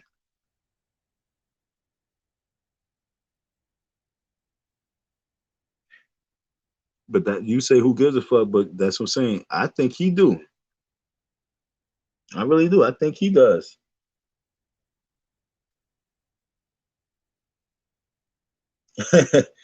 He could take everything he learned from this debacle and not make the same mistake on another property. He can find a building that's ready to use, and he don't need to be back on this internet until he do it. I think if he was if he was to get the bread like that, I think he should disappear from the internet for 6 months and then just show the building that his random building open. You know what I'm saying? Just disappear. And put a FDMG to be announced. You know what I'm saying? Just put that out there, but disappear. If he's going to do that, if he's going to do something like that, I'll say disappear and don't be out there until you get that good building ready to go, and you got your little staff, and you come back strong, and you show your staff standing in front of the school. You know what I'm saying? You take a picture of that, and then you just start off your whole live like that, and you and your staff walk into the building. That's some fly shit. But disappear. Don't even be around. If you're going to cash out, just disappear. That might be even more interesting because it would be more content, for your disappearance. Like, where's Umar? And then everybody be talking, then you just come and hit him in the head. So yeah, I mean, if you're gonna do it, you gotta do it strong. But that's if you don't care about these content creators. But I think he do. I think he cares a little bit too much. A little bit too much. You say none is the cons? The cons?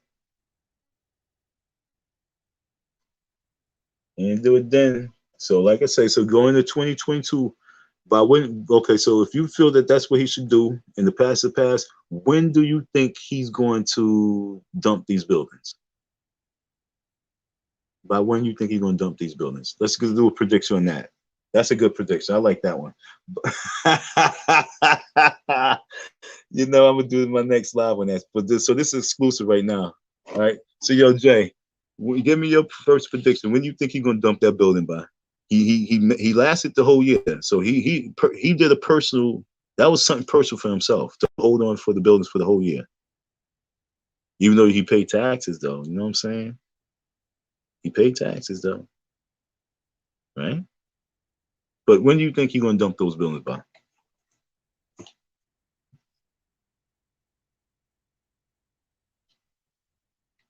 So you think he's still gonna be getting donations if he sold the building? If he sold the building for like 1.2 million, how are you gonna get donations from these people? You think the people still gonna be giving donations? They're gonna be like, what about the block party? Black folks. Why, if he got $1.2 million for selling the building for $400,000, why are people going to give that nigga donations? That's what I'm saying. It's like it was like the hustle. You know what I'm saying? You don't think he think about that hustle? That money looks good coming in, right?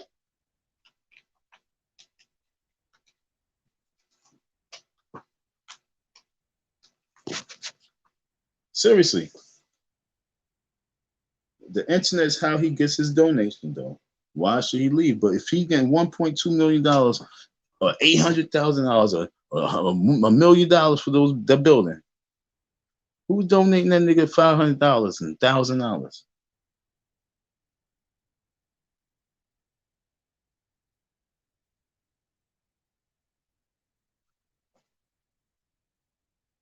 would be irresponsible to not sell. So you're saying fuck opening school, just come clean and tell everybody that you're selling. Tell everybody, yo, I'm gonna protect your investment. I'm just gonna sell this because I found another school that we can get right now and it's fully renovated, ready to open right now. Donate so I can pay the teachers and staff. So that's what you're saying? I got the money for the building. I just need the money for the teachers.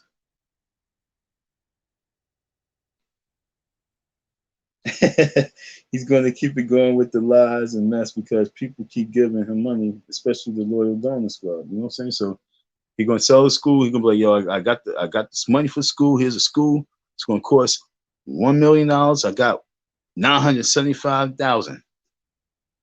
Come on, folks. I got to get the money up for the staff, and I got to get the money up for the teachers, and the equipment is going to cost us $2.5 million.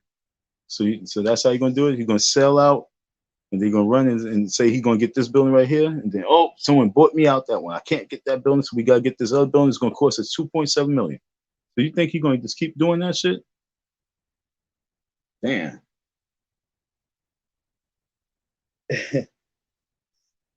I don't know, man. I don't think so, man. I think he's going to stick with the FDMG. I think he's going to just stick with the FDMG, folks. Who think he's going to cash out?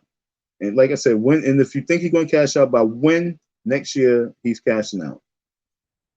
You think he's going to keep going all through the whole winter time and cash out springtime? Or is he going to cash out before springtime?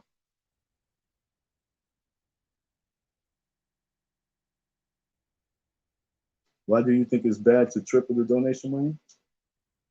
I really think if he sells the school, he's going to lose money. I really think that if he sell that school, mad people are going to become a Lenin supporter, and I think that a lot of people is really not going to believe him. His donation is going to plummet if he sell the school.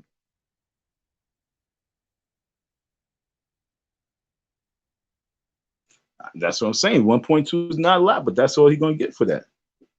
He's only going to get 1.2 for that school. And remember that we talk about just one school. I don't know if it might, that 1.2 might be for the whole block.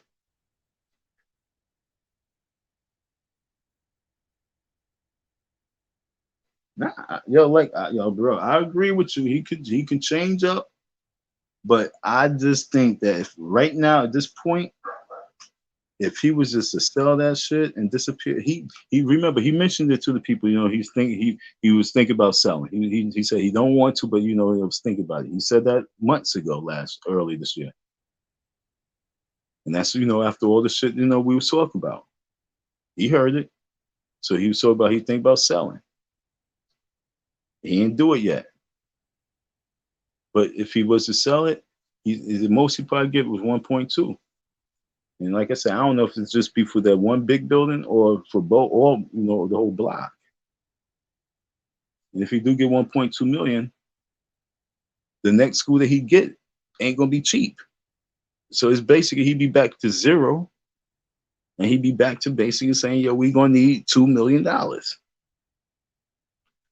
No matter what, once the school is renovated, he's gonna say he's gonna need $2 million to fully staff it and run it. So no matter what, he's about to be on a $2 million scam.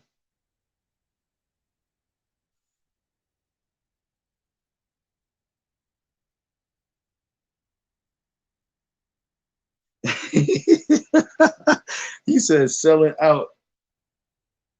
He said selling out in real estate is the good, bro. Yo, look, I know that, but we didn't know that he was a real estate. He was into real estate. We thought he was into opening schools. We thought he was into getting real estate to open schools. We didn't think that he was into flip my school. We didn't know that he was into like really being the first person to start the online internet raising money to flip schools. That's hot. Now, if matter of fact, Umar, fuck it, just dead everything and do that. You be the first person. You already did. You are the first person to flip a school. You are the first person to raise money online and flip a school. If you sell it. So matter of fact, do that and keep doing that. Never open a school. Just keep flipping schools. That's fly. I didn't know he was into just flipping the property. I thought he was into opening the schools for real, for real. I thought he's ready to open it in Mars and fucking the moon. I thought he's ready to put in the ocean of Africa. Like I thought he want FDMG flags all over the planet. Now we're talking about just selling property. I wonder if he would have got that far from the people. If he just telling the people that he was just want to flip their money and buy property and flip it. He wanted to flip their money and buy property and flip the property. I wonder how much money he would have raised if that was straight up. If that was he came out straight up with that.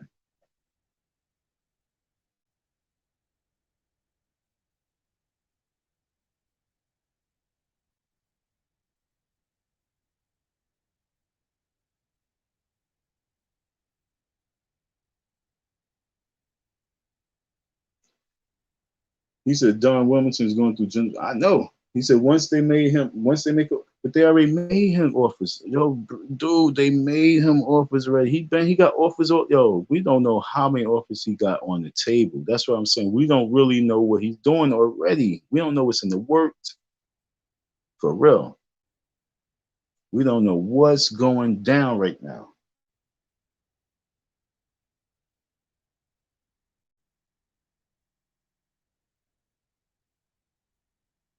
No, yo, look, 1.2 is that, but yo, where is he going to find another school for less than? Okay, okay. Matter of fact, okay, Joe J. Let's say let's say he get that 1.2, right? What state you think he would put the next school? And then like how much you think his next school would be? He got that one for 400 G's, right? Let's say 4 or 5. What state you think would be his next choice, and how much you think he was going to have to drop?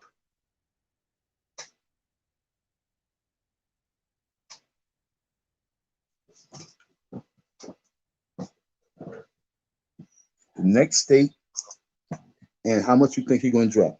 That's for anybody. Anybody can answer that. Answer that one. The next school would be a lease, bro. Oh, it makes no sense to buy, but that nigga's not going to. You think he's going to lease it?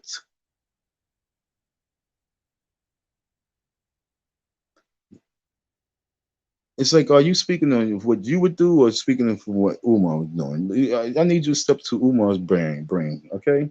Step into Umar's body and his brain. Do you think Umar want to lease or Umar want to buy? Or you think he's just going to lease and be playing the property game?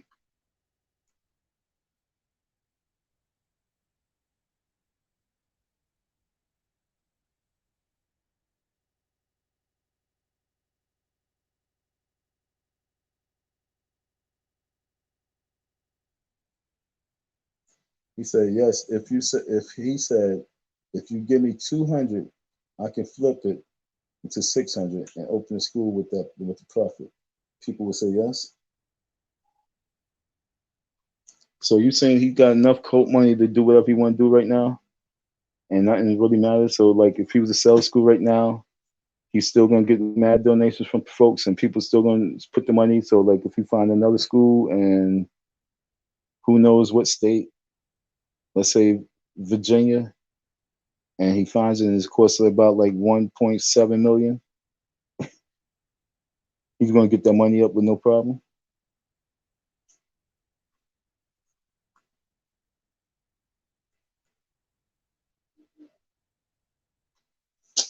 Yo, dude, you bugging out. You bugging out. I seen the one word. I'm like, you crazy. I doubt that. You said if he gets the $1.2 million, his next property will be purchased with a bank loan. But then again, he might just do that behind the scenes. That's what you're saying? You saying that he's going to get a bank loan like this one should have been. We keep the cash flow this time.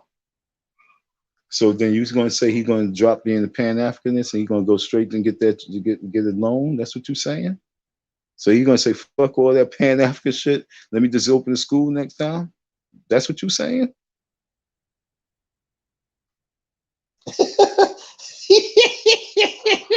Yeah, I wish I had some beer. You gonna make me go to the store? Is it too late?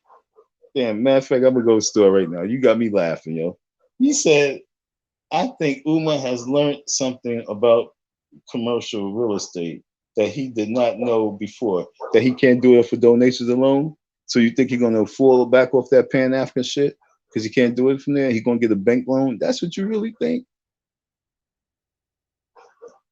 Who is this talking, yo? You really think he's gonna, yo? If he do that shit, yo, you don't, yo, dude, you keep forgetting about this internet. You keep forgetting about these content creators. Are you crazy? I would love to see the whack tunes of Umar go to the bank. Oh my god, yo.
Damn it, folks. I'm sorry.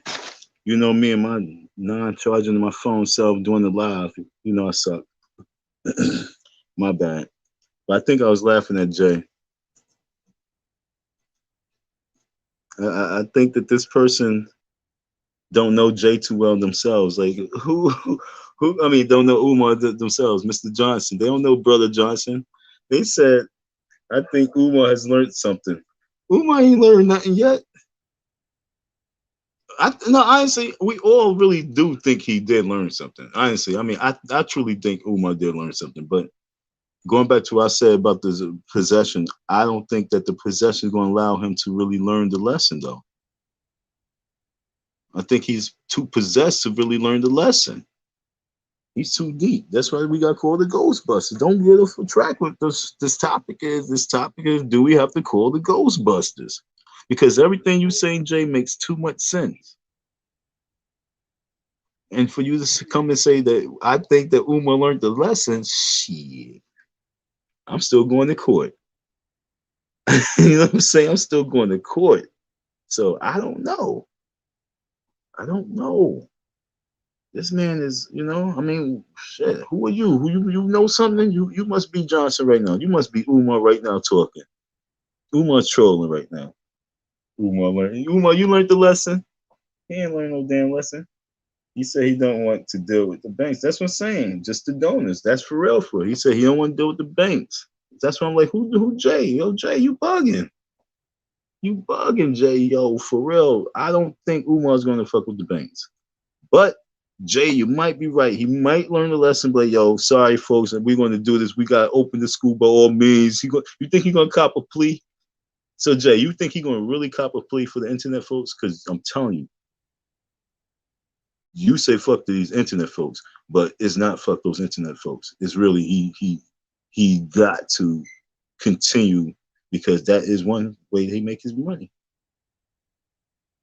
So for real, you think he's just gonna say, yo, folks, we try, we deal, we can do, but we're gonna open the FDMG by all means. So we're gonna get this loan, we're gonna make this happen. We found a black bank that we can get the loan from. See, I can see that. Okay. Did he find a black bank that he can go and get the loan from? Now, if he did that, then okay, then he might be able to freaking get this shit going again. He might be able to get the vessels pumping in the arteries again, in the heart, make it pump. Shit, it might be on Viagra. If he finds a black bank and sell the school and find a black bank to give him a loan, he'd be up. But he would have to count the illest plea with the people and prove it. But like I say, if he get that black bank, then he might be in the clear. That's probably why he keep looking for a black bank, get that loan. And yeah, that's what I'm saying. He's just playing with the property. You know what I'm saying? It's right. It's what I call it. It's a motel. FDMG motel.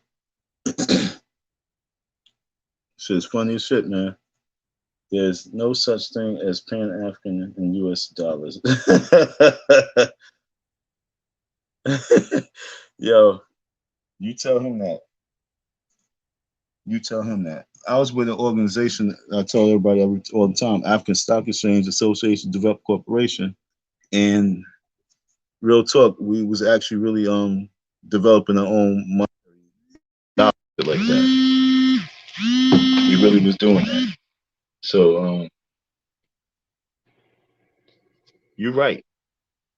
You're playing with American money, and then you're 1,000% right because crypto money came in, and I've been saying for 20 years you 100% right about that. That's why I take these niggas as fools. Because I said years ago, before this crypto shit, we need our own money. We as people been saying we need our own money. There was no reason why these rich black folks didn't try and make their own dollar bills and shit like that, and just have us black folks circulating the dollars. You got crypto dollars circulating now as a billion. And how many people really got crypto money? No, but this crypto money is a wave that our black money would have been that same wave, but we don't believe. We don't believe in things that we can create. Everything is from a creation. So as like you say, there is no such thing as Pan-African and US dollars. Dawn, you're right. So I'm gonna say to another person, there is no such thing as Pan-African and US dollars, Umar. Okay? You gotta understand that. As long as we're playing with their money and their monetary, you ain't got no Pan-African shit.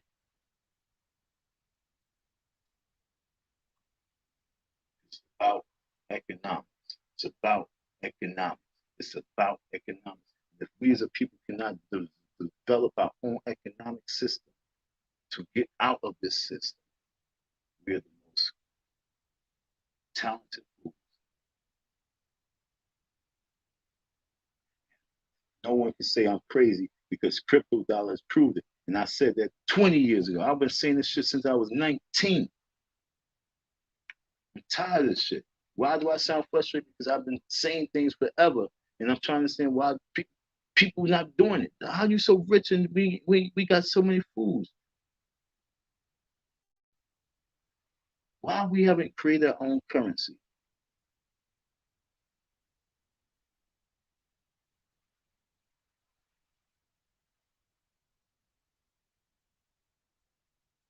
Two more years? 2 more years? Damn. He knows the whole out right now. And not to not the time. It's not the time to take an offer. Give it 2 more years or so, you'll be paid.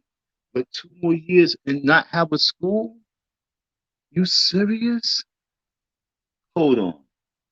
Hold on. Do you really think he can do that? Wait, do you think you can do that? Yeah, now I already know what you're saying. I got you. But do you really think that you will be able to hold out like that? All right, when he get to school, 2019, right? Right? 20, yeah. He got to school in 2019. 2020 February made the year. 2021 February made 2 years. Are you going to tell me that we go into the third year, which we right here already? Okay, so let's just say February's here. So count from February. You saying go 2 more years from February to 2 more years of February, and then sell the shit and not open the school? So you're saying him sit on that property for 2 years and not opening? Do you think you can handle that pressure? Sheesh. You strong. She said, yo, I mean, that's what you can do with property, but do you think that he can do that with that school? I don't know. If we talk about property, yeah. If you have the money to play and you can just get that property, yeah. But hell yeah, because like they say, they gentrifying. Yeah. But do you think he can go 2 more years and not open the school and then sell that shit? I don't know. No.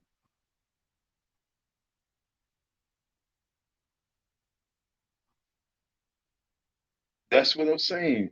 If he can, Jay, Jay, answer this. 2 years and not open the school?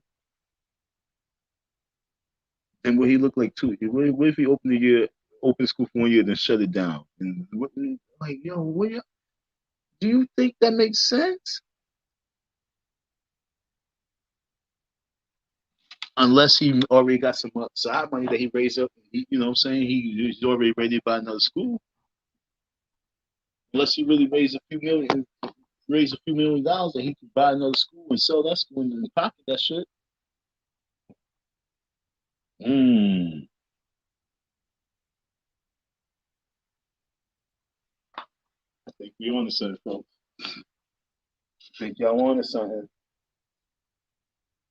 I think y'all on to something. We've been saying it, but like I said before, he already said he got the HVAC money. And so somebody say he dropped 50 G's real quick. Bang. He dropped 50,000 already this year. Still no HVAC. And I'm saying that he raised at least like $100,000 to $200,000, no problem this year. No problem. Okay, that's no problem money. So let's increase it like by another 200,000. So let's just say he raised minimum $400,000 this year. Now you're saying that he's going to try and raise another $800,000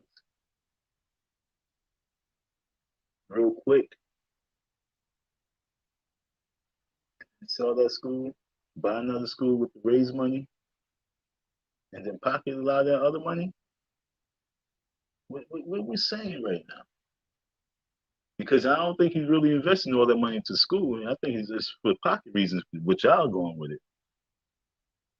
Because he already got the HVAC money. I don't care what anybody say. And Leonard Arnold probably would say he raised like $1 million this year. So he might not have to wait 2 years. You feel me? He might not have to hold out 2 years. He might be ready like in a year. Gentrification might be ready. The right buyer might be around in a year. So he might just have to hold out 1 more year.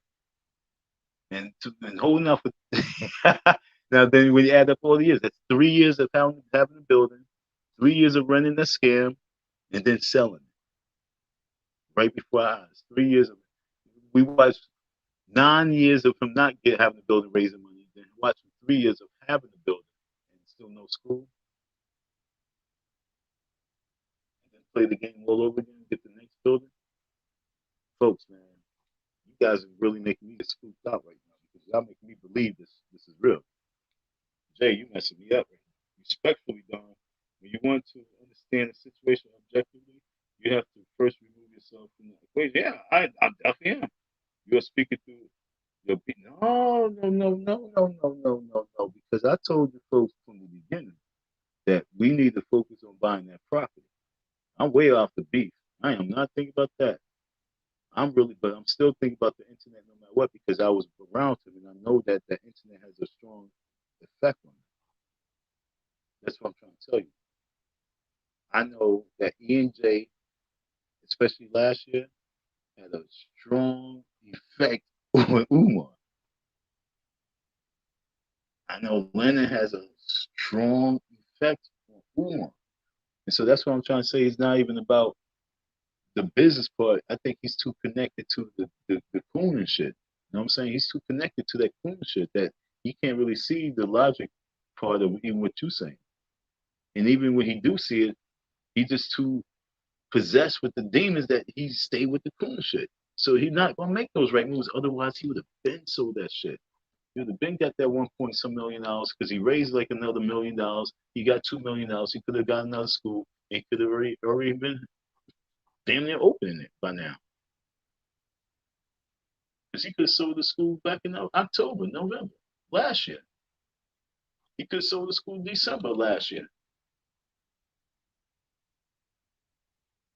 I was there. I was there when the guy was trying to merge and do something with him. I was there. I let the dude in the building. White man, old white man pulled up some younger black chick.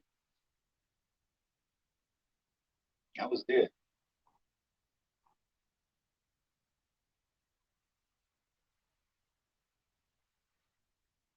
No, but what he's going to lose, I think he's going to lose at least like if he was to sell the building, he'd probably lose like 30% of his donors because they would start believing Lenin. You know what I'm saying? I believe that they would. I believe that the way people minds are. You know what I'm saying? They won't see the business part. They would just see that Lenin was right. They would say, "Oh, yeah, see, anti-Afro was right. He sold the building. See, and so it was about anyway. It's just about selling the building."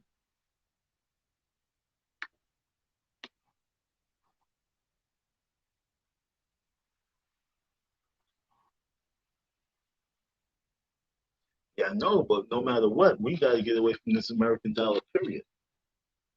The same way as crypto money.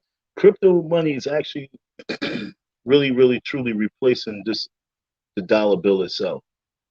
It's replacing dollar bills. I mean, when I'm talking about bills itself, whether it's Canadian money, Euro money, whatever it is, this crypto shit is really taking over. And we really could have created our own shit. We could have, I swear you folks, I'm not lying to you, man. This is why crypto money makes me sick to my stomach every time I hear it, is because, and the reason why I make my buttons, because I was like, we can make our own coins. Because back then, I was like 1998. And this was like 1998. And his brother Johanna, he would come in and he would speak to us and talk about we need to invest in the gold at this point right now. This was like 1998. So we started a gold club where we was investing buying gold coins and shit like that. And then I was like, yo, why can't we just have our own coins? Because when the African lady came, she was talking about changing, starting our own language and shit like that. It was like, why don't we just start our own currency? Me being young at the time, I was like 20, 21. I was 21, 22. I was real energetic. Like, yo, we can do this. Well, let's do this. Let's do that. Fuck that. You know what I'm saying? So as we here in this town, we as a nation really need to have our own currency, period. We are already rich in value. Everybody will follow. And those who don't, it's okay. But I believe that we have enough that currency will really have a strong value throughout the world. When you got leagues and you got everything changing and say, yo, we accept Bitcoin, there's no reason why they'd be like, yo, we don't accept Negro coins.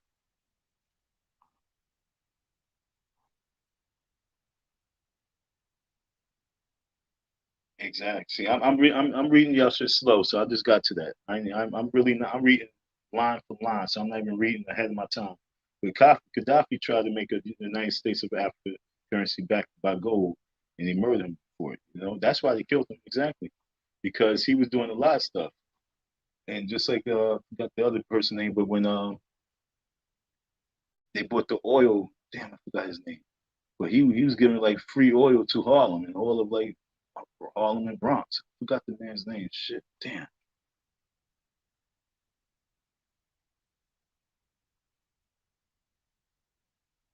Damn, what his name, man. This was about like 15 years ago. Or anytime you do shit like that, when it's mess with the American currency, you go bye bye. Like even my lives kind of froze for some reason. I don't even know if you hear me or not, but I'm looking at this, it froze.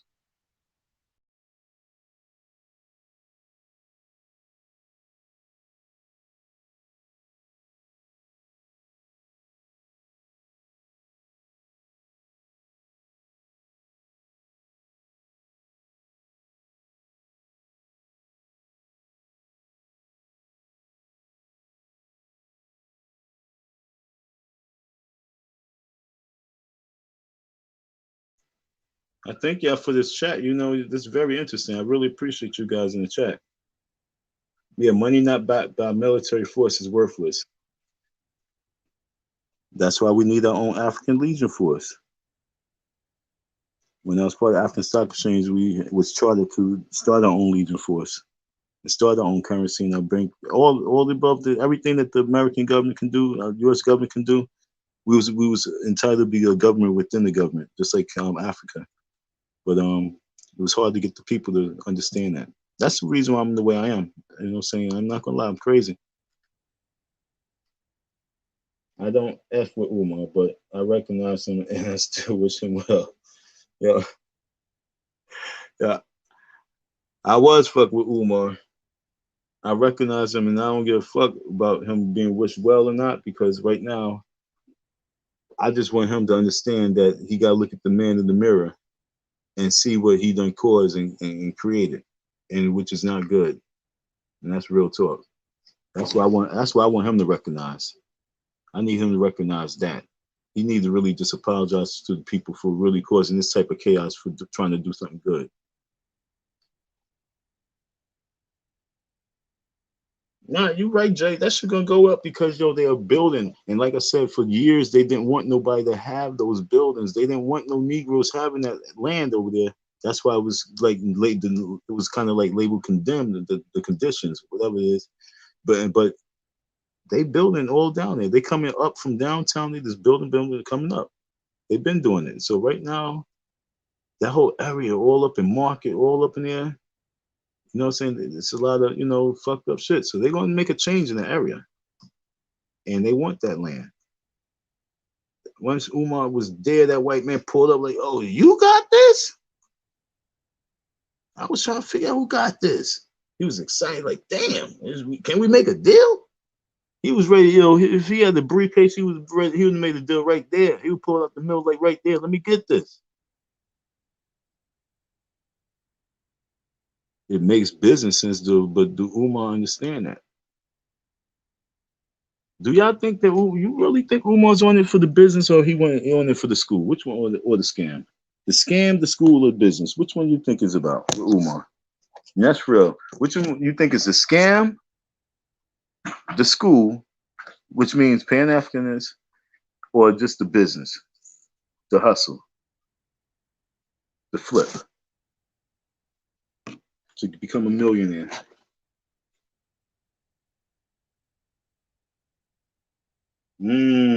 Facts. Like I said, I'm reading this shit slowly, folks. I'm not looking at nothing underneath this. I'm just reading it slow. Facts, JJ. I don't think the real mission is opening a school at this point. It's all about the property. So that's what you think? So okay, so that's why you said what he said. So you staying fit on, so mighty, you staying on this right now. He knows to hold out right. He knows to hold out right now. It's not the time to take an offer. Give it 2 more years or so, he will be paid. So you saying that this nigga is so mentally strong, he's so mentally strong that he's gonna hold out because he know what the real mission is. He knows that it's not about that fucking school. He already because he already know that everything is internet now. You already know that everything is about to go offline or online. So you saying that he already knows that shit is is in his soul, and he's just saying, "Fuck it, I'm going business now." And although we all know that Leonard on is full of shit, but he's willing to have Leonard just go in and don't matter because Leonard's going to make him money still. That helps with his scam. So Leonard's still gonna make money off this, and it doesn't matter because it's still gonna put money in Umar's pocket no matter what. That's what we're saying. The world has changed. FDMG needs to be online. Yeah, with a summer camp, winter camp, and spring camp, program, And when we mention something like that to him, guess what happened? I felt the spirits of hell. When I said that to him, I was sitting in the car, and then that's when the fucking it became cold, and my blood froze, and I'm looking at him like, damn. I'm like, whoa. Let me not say nothing else. All right. So, yeah. My point is that there's no pan-Africanism in America. So there's nothing wrong with bank loans and traditional financial vehicles that open FDMG. You might be right, but I really think that I think he's stuck on that idea. I don't think he's going to really go that route, bro. I don't think he's going to go that route. The way he be in these graveyards, he honestly he should get an Oscar. If he really do go that route, he got to get an award. He got to get one of the Hood Awards for the best content creator ever.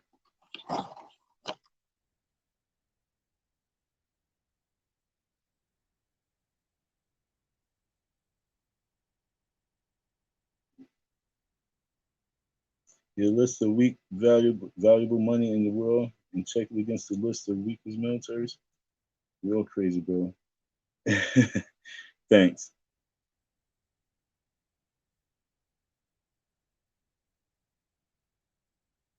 All right, folks. So you're saying that the FDMG boogeyman is wrong. We don't have to call the Ghostbusters. You're saying that Umar knows exactly what he's doing. He's playing the game. He's playing us as fools. He's playing the people the way he want to play them. He don't give a fuck. And he's going to profit at the very end, and no one's going to say shit. That's gangster. So that once again, that tell itself got to go on one of the American Gangster shows. Because that is gangster right there. How he was able to rob the people without a gun. That's American gangster right there. Yo, Jay, man, I don't know, but like you're saying, you guys are saying that Umar Johnson is one of the most gangsters villains in the world right now. Because he's not only putting his face out there to the world, and then he's putting his words out there to the world, but he's robbing the world all at the same time. That is American beauty. That's American gangster. That is Don King, only made in America. And he gonna say that I didn't lie, I gave the people school. It's just that they didn't give me enough to make it happen. I don't believe y'all. Y'all crazy. Y'all crazy. I don't believe y'all. Nah, okay, all right. Nah, I'm not saying he knows. Okay, hoping he learn. Okay. That's what I'm saying, yo. That's why I'm like, yo, y'all crazy. So you really believe in that? He learned something. Oh, you're so beautiful. JJ's beautiful, folks. JJ is a beautiful person. I've been here all this time, and all I've been saying is that the one thing I want from him is an apology. And but you believe that he learned something. And I'm not going to get an apology though, but he learned something. He learned how to perfect his hustle. He learned that trying to get money from Negroes is not going to make it happen. That's what you're saying? Come on, man. So then let's switch off Umar for 2 seconds. I don't know too much about this dude. What's up with what's Tariq Nasheed? How much money did he raise, and what he's raising it for, and did he, saying when is his due date of opening it? You say he's opening a museum. Did we say that he's opening a museum? And then we asking the question of how much money did he raise? Do we know how much money he raised? And then how did he raise the money? Did he raise the money with black dollars, or did he get a loan? I don't know nothing about his situation. So could somebody put me on real quick about him? I just want to switch off real quick.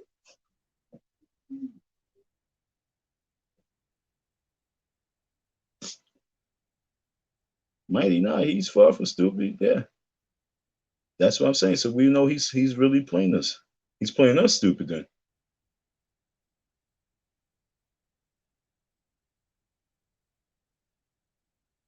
Was he robbing the world before he didn't pay your money? Well, I went there to find out. That's what I'm trying to tell you. I was like a spook behind the door. I went there because my niece, my little beautiful niece, put me on to him. So I need to know who my beautiful niece was listening to. My beautiful niece said that he opened her mind up. She said because he sounded like me. She said, Uncle D, you need to listen to him. And so I was listening, watching him, and I was then not paying attention to the back part of it. I was just listening to his speeches. I didn't know nothing about people going at him. Then when I came across him in 2016, I started seeing a couple of videos. I was like, damn, I think that's when, the chick came out about, the stripper chick, something like that. And then a few years later, people saying he's scamming and scamming. But I was like, I don't think he's scamming. So I went to the school. That's why I went to the school. So that's why I went to the building. Then I was like, how is he scamming if he got the buildings? So then that's when I was at the school. That's when I got the keys to the school. And so I'm looking at people saying, he was scamming. I'm still like, I'm trying to see the scam because, we getting the electricity put on. Even when I didn't get paid, when I came in and said, and people say, he's scamming. I said, no, I don't think he's scamming because he got the buildings. But going to what I'm saying today, if you look at my title, it says, so we call the Ghostbusters. And you look at another title, it says, he better have that he better have that HVAC by before Black Friday. It's because if not, I'm going in full fledged that he is robbing the people.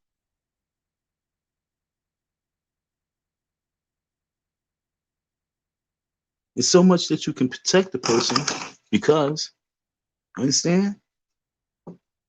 There's so much that you can stand for myself. You know what I'm saying? I try to stand on blackness and manhood, but it's so much that you can before you gotta say, something's not right.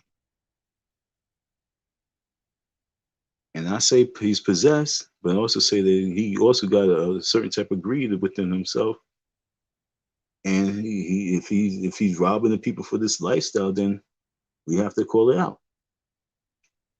If he's robbing the people for his lifestyle, then we gotta call it out.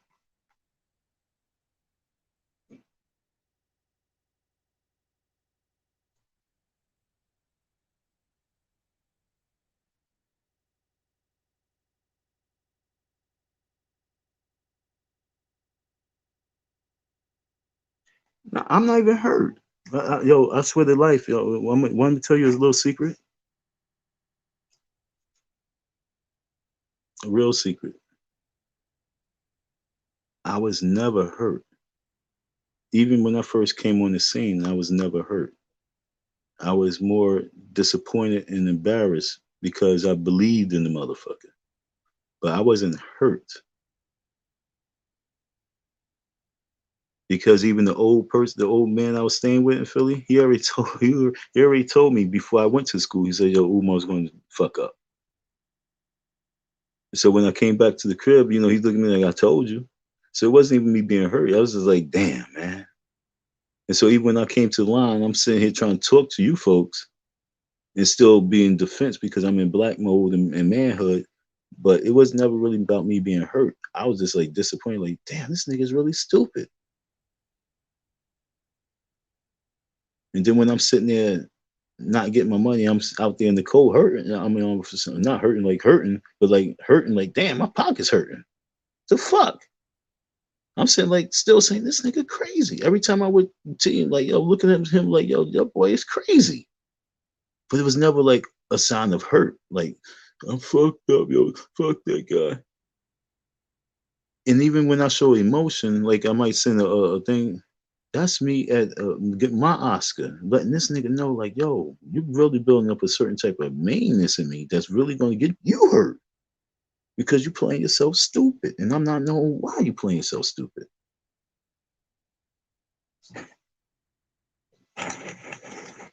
So it's not about like a hurt. It's me looking at him like, yo, you stupid because you don't know that if I'm going to flip out on you or not. You don't even know if I'll come on the block and shoot you. Like, this nigga's stupid. That's what I'm talking about.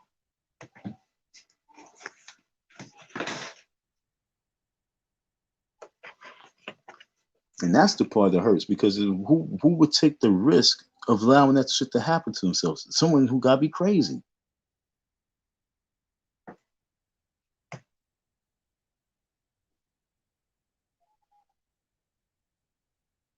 That's what I'm saying, you know, and that's why I was always sounding like I was in defense because I'm like, he got the building, folks, so I can't call it scamming. You know what I'm saying? And that's why everybody was jumping on me because they like, you still dealing with him, you still dealing with him. You probably trying to kill a cash apps and you splitting him. Like, yo, they was doing all sorts of things because I don't just go at the floor, folks, because I'm like, why am I screaming he's scamming right now? He just didn't pay me. I don't know why he didn't pay me, but he has the building, so he's not scamming you. But if you don't get the HVAC, and I already know that he said that he got the money for the HVAC last year, then I have to go full fledged that he really is scamming the folks, and we got to stop it now. Okay, trust me when I say that, bro.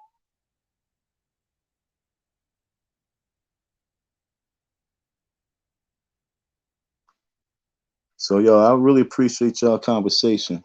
I appreciate your time. Jay, it was a pleasure talking with you. Mighty, thanks for jumping in there. I love y'all viewpoints. Y'all really got me really looking at it like this dude, like she said, you know, he's not dumb. There's nothing stupid about him. He's brilliant. He's intelligent. So, and then you talking the business talk. It's not like he didn't say it, folks. It's not like he didn't say it, folks. It's not like he didn't say it, folks. Months ago, that he was thinking about selling the building. He said, I was thinking about selling the building. I think he repeated 3 times. He said, but he don't want to. What you think, folks? He said that. So a whole year went by. If he can get through this year right here, if he can fake the funk through this whole year with the little gym, okay, folks, if he could do like 4 events this whole year and skate through this whole year with the gym and collect mad money still, faking the funk with the gym, all he gotta do is 4 events. He gotta do one during the winter time, spring, do the block party, summertime, and then come back in fall, and then he come back the next year and sell the building.